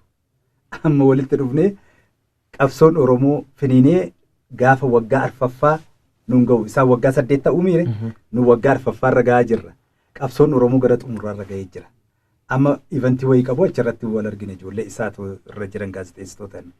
Jennaani OMN jedhan akkuma Qananiisaa fi Hayilee nu gootanii dura fiigaa turreetu Qananiisaan dhufee waancaa nurraa fuudhe jedhee natti mammaakan jechuudha. Kana jechuun Oromoon sana dura faca'ee qabsoon isaas namni hedduun abdii kutatee biyya alaa kana keessatti dhaabni isaa adda faffaca'ee manatti kagale manaa baasee qeerroo hiriirsee injifannoo kanarraan battalumatti ga'e jechuudha. Kanaaf gama kamiinuu yeroo darbe kaaseen ture sababa osaarratti badhaasa wayita kennan maqaa Jawaar barreesseen ture. Rooliin OMN fi rooliin Jawaar seenaa qabsoo Oromoo keessatti abadan xiqqeessanii ilaaluun dogoggora guddaadha. Yoo akkuma warri Abashaa haa badu jedhanii Oromoo birattuu jechuu kooti. Kanaaf isa kana walitti fidee kanarraan ga'uu isaatii Oromoon amma humni kun jirutti Oromoo gargar facaasuu hin dandeenyu kan jedhu qabanii kanumadha. Kanaaf OMN duulaan. Amsa waa'ee gar kan jedhu qabsoomne wayyaane biyya buqqimne angoollee qabanne ijoollee maqaa Oromoo qabdu kiiloo 4 seensifne jira. Isanillee deeggartanii jirtan. Am dudduubatti jettanii aaguu dhuftan. Nama hedduullee nam shakki keeyya seen. Falli keemmaan. Falli ani yaadu miira keenya to'achuun barbaachisa gama hundaanuu. Sooshaal miidiyaa irratti illee barreessaan ture. Miira keenya to'annee waraabessa waliin nu nyaachuudhaaf deemu kana irratti aggaamachuun gaarii. Waraabessa jechuun kan injastisii sigalee kan haqa irra ejjatu jechuudha. Haqa irra jechuun biyyuma ta'e irratti siroorrisaadhaa jiru jechuudha. Amaarri Oromiyaa keessa jiraatu alaabaa amma mootummaan Oromiyaadhaa qabu qabachuu qaba malee alaabaa biraa qabachuu iyyuu hin qabu. Yoo paartii siyaasaadhaa waajjira ofii keessa dhaabbate yoo ta'e malee. Vaalii Oromiyaadhaa san kabajuu danda'uudha qaba. Kana akka heeraaf seera biyyattiitti illee mootummaan kun qajeelootti adrees godhuu qaba beekuullee qaba jechuudha. Amaarrinii fi Guraagee fi Kambaataa fi Walaayitaan Oromiyaa keessa jirtu afaan Oromoodhaa beekuu qabdi aadaa Oromoodhaa beekuu qaban Oromiyaa keessa jiraachuudhaaf dantaa tataqqaamii nama hoon akka afaan isaan jedhanitti jechuudha. Fayyadamoo ta'uudhaaf uummanni kun waan Oromiyaadhaa san kabajuu danda'uudha qaba. Ta duratti hin deebi'a.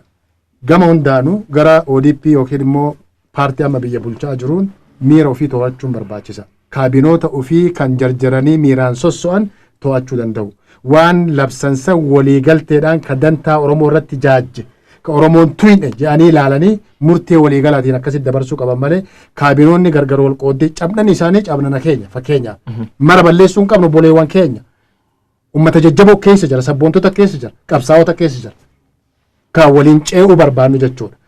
Keessatti gaddeebi'anii waraabessa waliin nu nyaachaa jiru kana laaluun barbaachisaadha.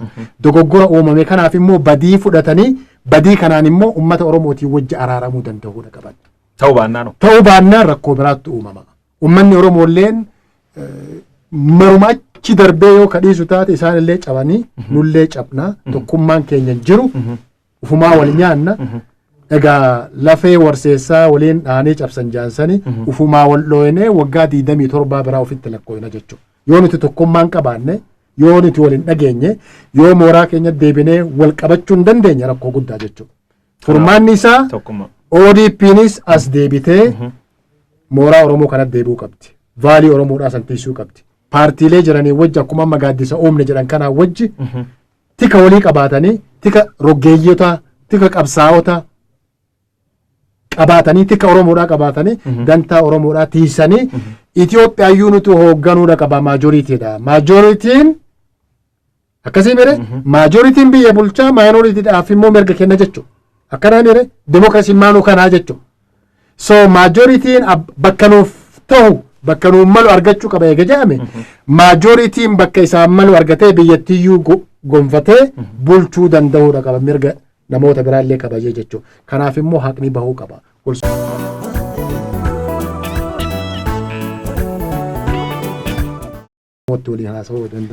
Qommoon Oromoo en tokkummaa gar tokkummaa dhufne paartiileen gaaddis tokkummaa Oromoo dhani paartiileen Oromoo wal ijaartee ayyuu wal dhaabdee mariilee dadansaa dedeemuu jirti.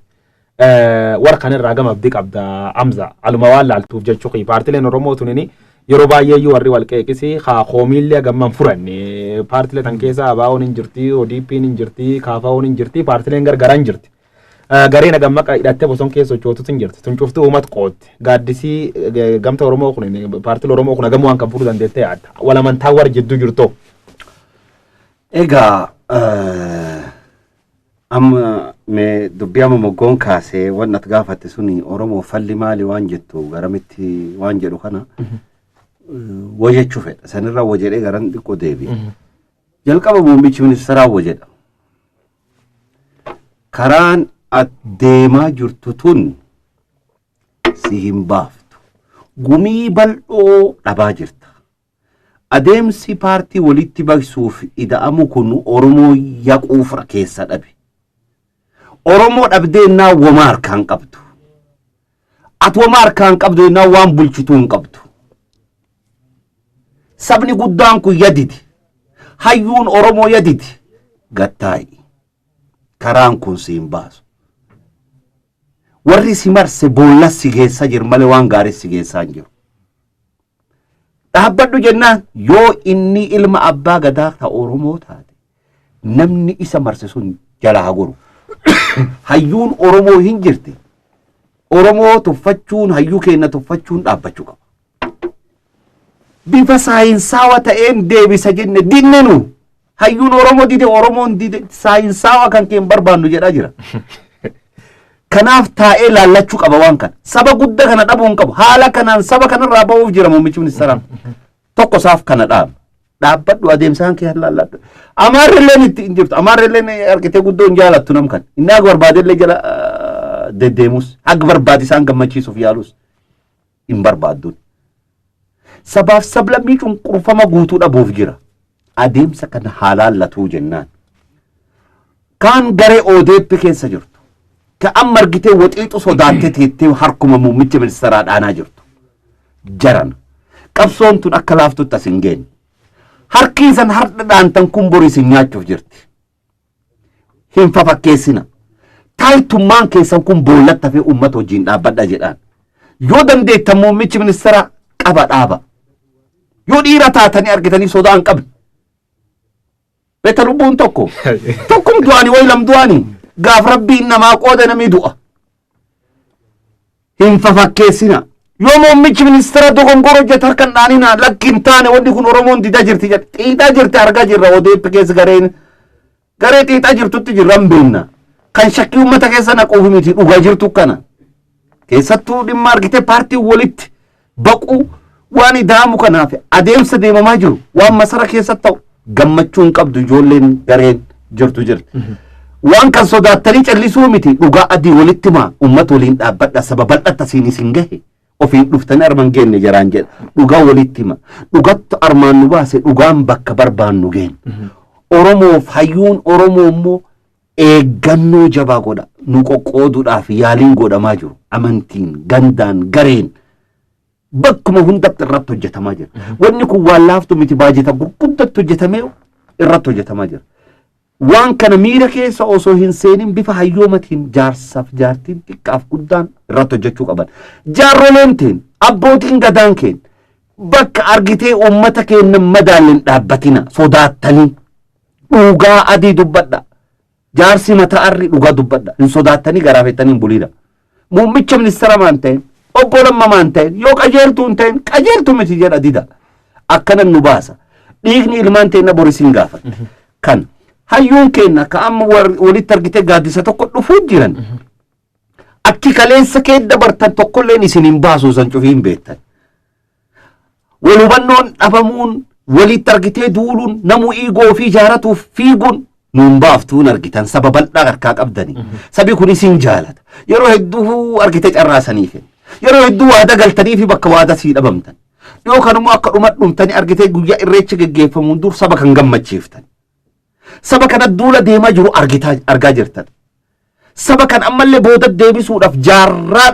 baraaseewwanitti ilaalcha jiru masara keessatti minilikiif suura bareedaa nu kaasaa jira namtichi sun gaaf lubbuun jiru akkana bareedaa rabbaa beeku akkana bareedaa nu argite hin beennu amma akka gaarii babbareechanii isa jaappanii fidan jette waan ajaa'iba argina beekta jaran namtichi kun akkanatti waan kakkan babbareechuun kun cufinu madaa Oromoo irratti argitee akka waan soogidda naqu isin namichummaan kun ilma Oromoo eegitaa akkamitti madaan Oromoo kun isaa galuu dadhabdi beektaa rakkanne hakka baarreechi boolla seen hin jenne Oromummaa himate ilma abbaa gadaati afaan Oromoon dhufee ibsa nu kenna amma hojii isaa yoo laaltu hojii argitee nafxanyaanu hojjechuuf sodaattu hojjeta bee nafxanyaan sila masara san keeggeette akkan hin gootu beeki hin sodaatti Oromoon ilaalti namticha saniif qabdu waan beektuuf abaddan hin sodaatti minilii kun amma piyaasa kee dhaabbatu kana beekta eegaa bulan achitti akkan bareechuu miti Oromoon kanaafuu guyyaa eeggataa jira masara keessatti isa jaaruu miti dubbiin dhugaa kanaaf hayyoonni Oromoo bakka kaleessa kuftanitti nuun deebisina xiiqiidhaan onnattanii dhugaa Oromoo kan bakkaan ga'uudhaaf saba keenya bara dheeraadhaaf hacuucamee humna guddaa qabu hayyooma guddaa qabu aadaa safuu qabu kan gaafiin isa ka ammallee hin deebi'iniif ka ammallee akkanatti argitee rakkoo keessa jiru kan rakkoo kana keessa fullaasuuf waliigalteen keessa murteessaa jabeessaa wal dhagaa'u malee furmaatan qabdanu wal ijaaraa isin keessa deddeebi'ee nama summii naquuf jedhu dafa ofirraa qaba Oromoon teennalleen waan argitee amma waan nama dhaabbileen siyaasaa kun itti jirtu keessattuu amma ibsaa mijasoon jaarmaleen siyaasaa Oromoo baasisuun waan jaba waan hedduu guddaata safuu eeggachuuf barbaachisa abaaruu hin qabnu deeggaruu qabu jajjabeessuu qabu kanu keessa fiigee jara kan abaaruu fiigu qabuu qabu mana keenya ijaarachuu qabu namni isa ijaaratetti Itoophiyaa ijaarata Oromoo ijaaramtetti Itoophiyaa kana keessa Itoophiyaan kami ka Oromoon keessa hin jirre ka Oromoon ammallee manga jedhamee keessatti abaaramu Oromoo tuffatteessa deemtan Oromottuu Itoophiyaa ulfaat dhabda kiyya dammaqa birduuf dammaqa mee ijoollee jaasoon kun dhiyootan dhaabate atini warqana garee tana hedduu isaanii gida siin dhaabbattu lakkisiin itti dhaabbatte looduu qabdee ittiin herrega warqana agamaman amma polotikaan Itoophiyaa kun yaayyuu agarree namuu warri durii Itoophiyaa faartulleen Itoophiyaa kun baddootti fayyadaman malee intarestii warran beenna so maal tolchuu qabdi gareen tunin uummata Oromoo yoo akka tapha kubba miila gubbaatti yoo taphataan tokko dadhabe kaayyoon ni laafi yoo kaayyoon ni cabe nam bakka buufatan qabaata yoo nam sun hin qabaate miilumaa odhideetti hin taphata goota kanaafuu harka nagama abdiitti qabda yoo diippiin taphirra miidhamte chokoy Ajee galatoomiga marii kee gara goolabuutti deemaa jirtan fakkaata anis waan fala jedhu irratti yaada gabaabaa kenneetan gaaffii kee kanatti deebi'a walumaa gala asirratti daawwattoonni keenyas akka nu hubatan barbaannu nuti wayitaa adeemsa ammaa kana irratti akkatti morminu diinummaa miti ogummaadhaanis gaazexeessummaadha yaada hawaasa keessa deemuufinnee kamtu nu baasa ka jedhu hubachiisuuf malee amma hedduman asseenee kan miidiyaa hawaasummaa irratti argaa jiru nun digirii 180 galagallee abaluu diinaa abaluu firaa abaluu maaliidhaa jechuuf miti namarratti miti kan xiyyeeffanne adeemsi garuu lakki kanatti nu baasa qabsoo Oromoo keessatti muuxannoo waggaa dheeraa qabna ogummaa keenyaan uummata kana tajaajillee sadarkaa kanaan geenyeerra hundumtuu muuxannoo gurguddaa qabna kanaaf hannu baasu adeemsa irratti mormaa jirra malee obboleeyyan keenya warri ODP keessa jiran kabaja guddaa qabnuuf ammallee kabaja guddaa qabuuf bakkuma sana jira jechuudha. Gara fuulduraatti asuma waan inni ibsuu barbaadu OMN irratti sagantaa tokko an akka hard talkii jalqabuuf waan hin jiruuf ogummaa kiyyaan ammas deebi'ee uummata koo tajaajiluudhaaf waan hin deemuuf akka kanatti akka nu hubatan akka asubaan ibsu barbaada. Inni guddaan falli maalii ka jedhu falli tokko akka Oromootti Oromoon wareegama kana hunda kaffalee qabsoo waggaa dheeraa godhee reef gara aangootti waggaa tokko adda dhufe. Waggaa tokko dhufe kana keessatti wanti inni eegaa ture guddaadha. Waan inni eegaa ture sana hunda deebisu waggaa tokko keessatti jennee nus eegaa hin turre. Garuu dhawaataan yoo xiqqaate mooraanumti Oromummaan akka sabaatti cabe sun Oromoon saayikooloojikaalii miidhame sanallee ol ka'ee saayikooloojiin isaallee iddootti yerootti guddachuu qabu ture.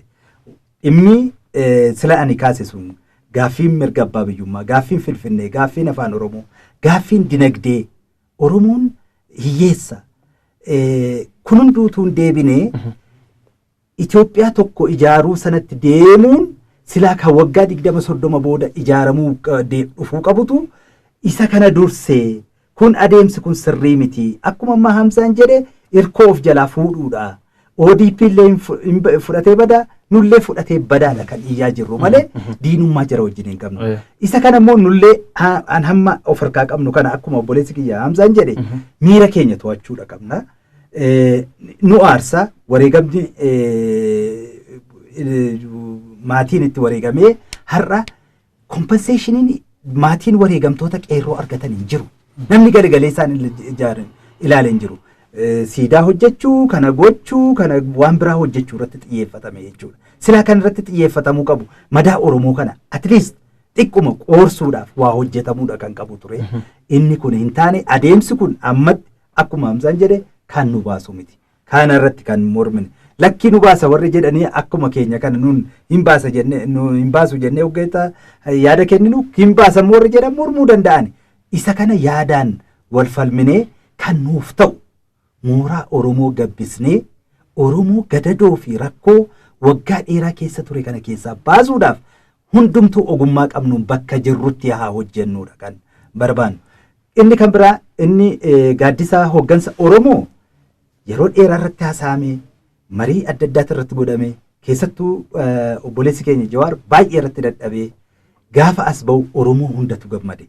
Nan yaadadhaa gaafa Hamsaan hin beekaa ulfoon hundeeffamu qabsoon jaarmiyaaleen Oromoo gargar babba'ee waggaa 20 har'aa ta'a.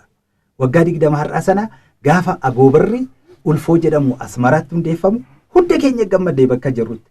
Wanti sun gamu milkaa'uu hin dandeenye yeroo gabaabaa keessatti deebisanii wal cabsanii jaarmiyaalee sanatu kan wal cabse isaanumatu wal cabse jechuudha. Amma immoo adeemsa keessas OMN keessa gaafa jirrus Minisootaatti yaadattaati. Yeroo sana biyya jirtaa yoollee mataa walitti dhuuf dadhabne luka walitti na'ichaa ture Jawaar. Yaalee yeroo sanattis ituun ta'in isaanumtu walitti duulanii wal cabsanii gargar ba'an jechuudha. Amma immoo inni kun Oromoodhaaf carraa waan itti fakkaata. Kanaaf biyya keessa jirraa, uummata keessa jirraa, warra yaada akeeka waan gaarii kanarraa dabuudhaaf jedhan warri uummanni biyya keessa jiru kun hundumtuu hundi keenya yoo jirra waan ta'eef dhiibbaa gochuudha kan qabu. Kun Oromoodhaaf furmaata, Oromoodhaaf abdii guddaadha. Egeree Oromoo irratti waan ifaa ta'e tokko as fida jennee waan abdannuuf hundi keenya iyyuu gargaarsa gochuudha qabna. Haa milkaa'anii egaa walumaa gala yaada kootuun xumuriin dura carrasii kan yaadaaf ulfaat garkan jedhu Hamza waan dammaqaan faan jedhanii waa'ee tokkummaa Oromoo irratti buufte gaafii dhumaati tuni. Amma biyya keessatti kuwaasii waan gara Oromiyaa darbatan fakkaata. Warri nu darbate ala taa'ee ibiddi nu bobeessu nu uwwifata. Dabalataan akkuma itti bineensa hedduu nu laaluu jira. Maqaa Oromiyaa balleessuuf uummati Oromoo akka namijjees propagaanda gurguddoo irratti hojjetamuu jira. Uummati keenya gaafii qabirra gaafii gaafachuun mirgaa sabaaf sablamii waliin jiraatu amantaa manneen amantaa wal kabaju ganda'u tokkummaa fi cimsate warqee jirti surratti adiqoo akka jaarsaallee yoo haasofta akka abba gadaallee tattaata gorsitti. In tattaataallee miti gadaan na keessa jirti. Gadaa osoo yuuniskootti hin galmoofne dura waggaa 15 dura barzideey kabajuun qabnu jedhee biyya alaatti jechuudha. Dabballee giraajuweeshin jedhee hiriyyaa isaatii wajji mucaa kiyya kan gafaa jechuudha. Ulfaadhaanus akkan kabajni barzidee. Inni nagattayu duuba akka sirna gadaatti caasaan barumsaatu akkas ta'uu qaba kan jedhu kaampeen godhaa ture. Waggaa 15 duraa beekiyya. Duuba wanni gadaa kun akkaan jajjabdu. Oromoon ammallee aadama durii qabu saniin traditionally akkasii jira malee waan moderni ta'e wajji wal simsiisee ijaaramee hin jiru. Qeerrommaan amma baanu turiyyuu hoo jechuu yoo taane malee ijaaramnee hin jiru. Kan uummanni Oromoodhaa bal'aan haa dhagahu. Federeeshina qeerrootu ijaaruu danda'ama. Sadarkaa Oromiyaa guutuutti jechuudha. Hooggansa isaan barsiisuun barbaachisaadha. Caasaa jiru hunda keessatti godinoota Oromiyaadhaa kan jira hunda keessatti mootummaa. Alternative mootummaa jechuudha. Kana jechuun ilaa fi ilaameedhaan karaa sirna demokiraasiidhaatiin akka baakaapitti kaachuun barbaachisaadha. Amma muummichi ministeera rabbiin godhanii yoo kan wareegamu taate yoo wanni wayii kan dhukkubsatu taate alternaatiivni uummanni bal'aan jaalatu eenyu fakkeenyaaf qeerroon jaalatu eenyu Jawaar walitti naafuun barbaachisaa miti. Inni nagattayu abbootiin gadaallee lip sarvisii walii kennaaf fakkeessaa iskiriin irra mul'achuu dhiisanii abbootii gadaa bu'aan jiru marga jiidhaadhaan isaan qabadde. Iskiriin irra mul'atanii fakkeessoo osoo hin taane poolitikaa keessa seenuu hin qaban. Kana jechuun mirga uummataatiif hin falmatan jechuu miti. Haqarraa dabuu hin qaban. Haqarraa yoo ka daban taate balaa guddaa. Abbootiin gadaa ijaaramanii hayyoonni siinqeedhaa ateeteen ijaaramte qeerroo fi qarreen ijaaramanii caasaa jiru hunda keessatti godina hunda keessatti lootu galtee ofirraa dhoorguu danda'u qaban. Poolitikaa qofaa hojjechuu osoo hin taane poolitikaan ikoonomiin keessa hin jirre. Poolitikaan abbaan biyyummaadhaa keessa hin jirre poolitikaadhaa miti siyaasaadhaa miti. Uummanni hiyyummaadhaan dhumaa jira. Uummanni beelaa fi dhukkubaan dhumaa jira. Kana hunda ijaarsi uummataa garaa sultii irraa jiraatee namoota dantaa Oromootii fi dantaa dhugaa irratti morman ofirraa dhoorguu danda'uudha qaban. Caasaan gajjallaadhaa haga gubbaatti uummanni bal'aan ijaaramee diinagdee ofii ardaa ofii tiifachuu qaba. Nagaa ofii eeggachuu danda'u qaba. Dhugaa irratti wal qabachuu danda'u qaba. Iyyallee walii dabarsuun barbaachisaadha. Iyya amma qeerroon baatituun iyyuu bu'uura tolfatee qaceellotti gad dhaabbachuu danda'uudha qaba. Sanbooda jaarmiyoonni siyaasaa Oromoo yoo ofiif tolte mi'aayii yookaan immoo dhaqa jedhee si darbaa. Uummanni Oromoodhaa waggaa dheeraadhaaf obseefii jira. Nulleen waa hedduu keessa qaxxaamurree agarree jira. Wanni ol sobnu takka illee hin jiru. Fragmenteeshina hedduu caccaba hedduu ture. Caccabni kun immoo hamilee ilmaan Oromoodhaa cabsee jira. Wareegama guddaatu itti gumaatama.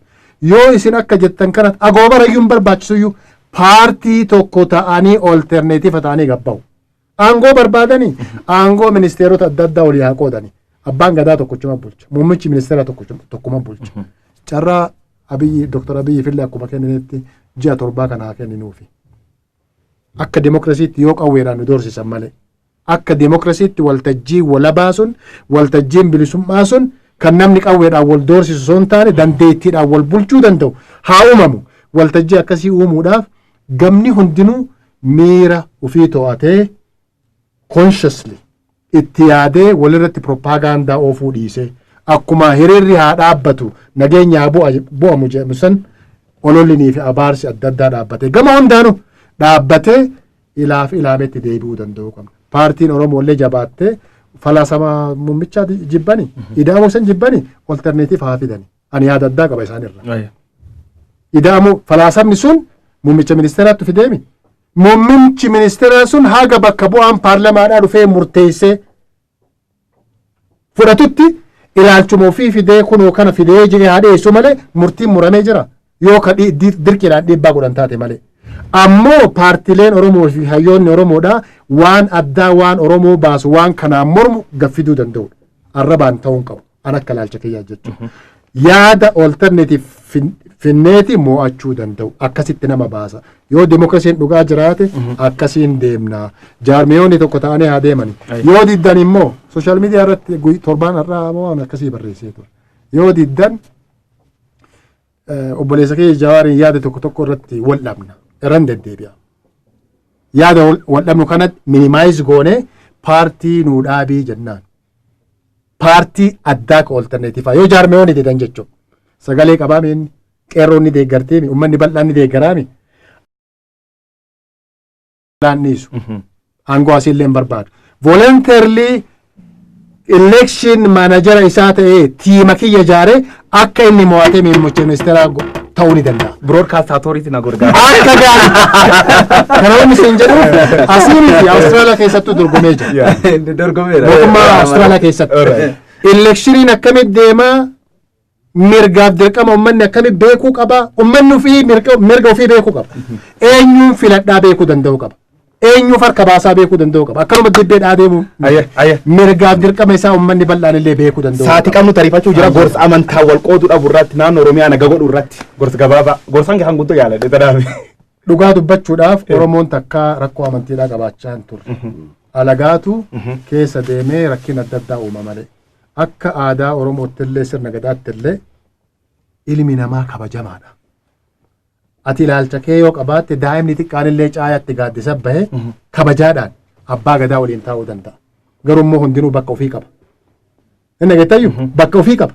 Bakka ofii san kabajee namni olola adda addaa oofu dammaqqiidhaan ofirraa eeguudhaaf ijaarama reefuu sanitti sii deebi'a. Ijaaramtee ardaa kee yoo teessite kiristaanni anamma abbaan kiyya durii yeroo ijoollummaa ganama madrasaa deema.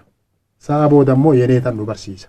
Ana afaan giizilleen beekaan akkana beektaa afaan amaaraa qofaa miti. Dhugaas hin jedhama. Namni Oromoo hagas takka danda'a.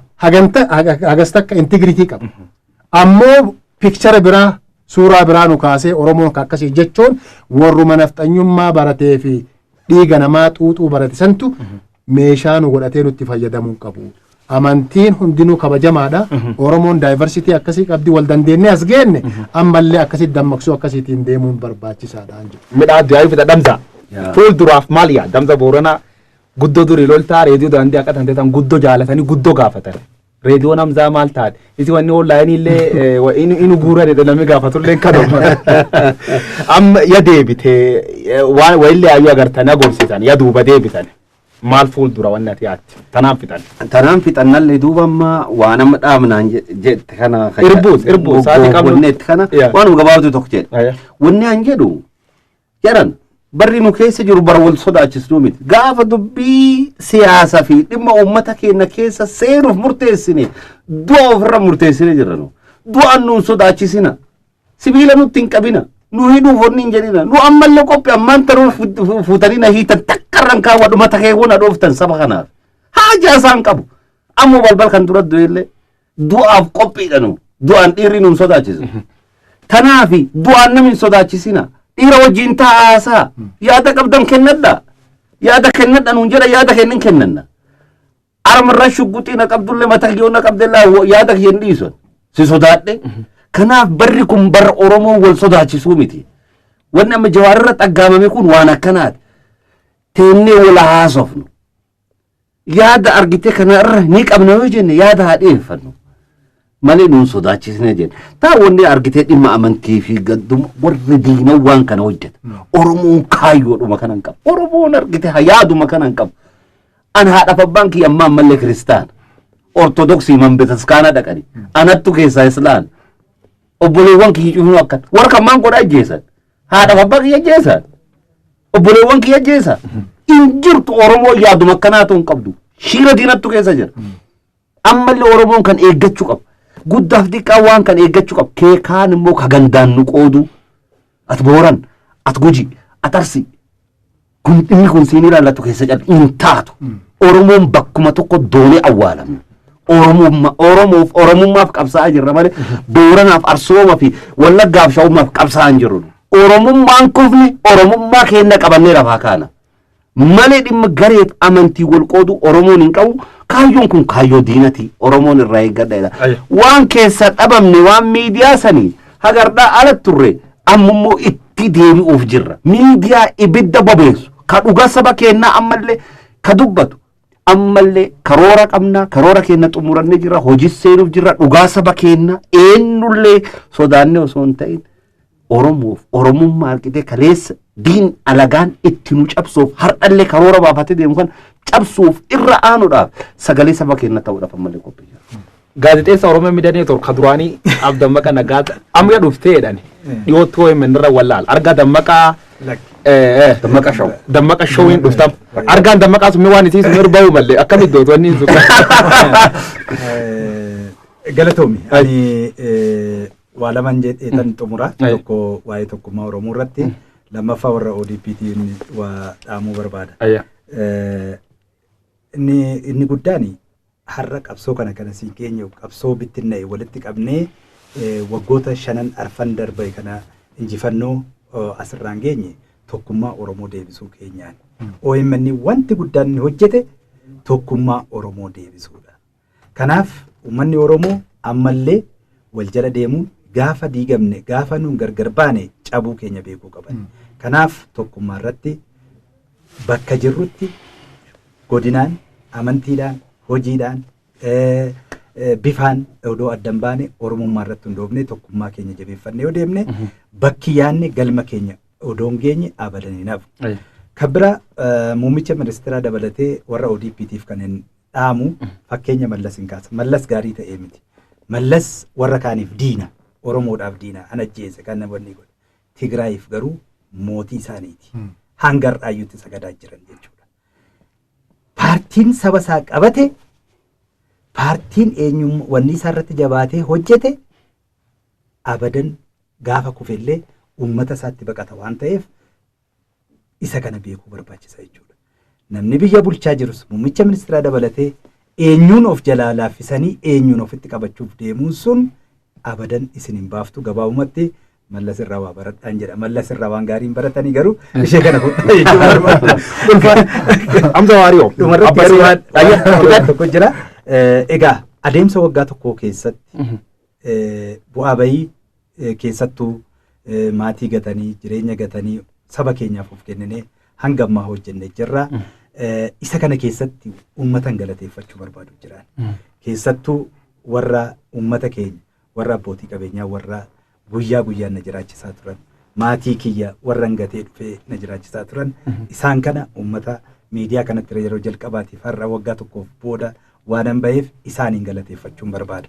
Warra ODPtiin immoo waan hin jedhuuf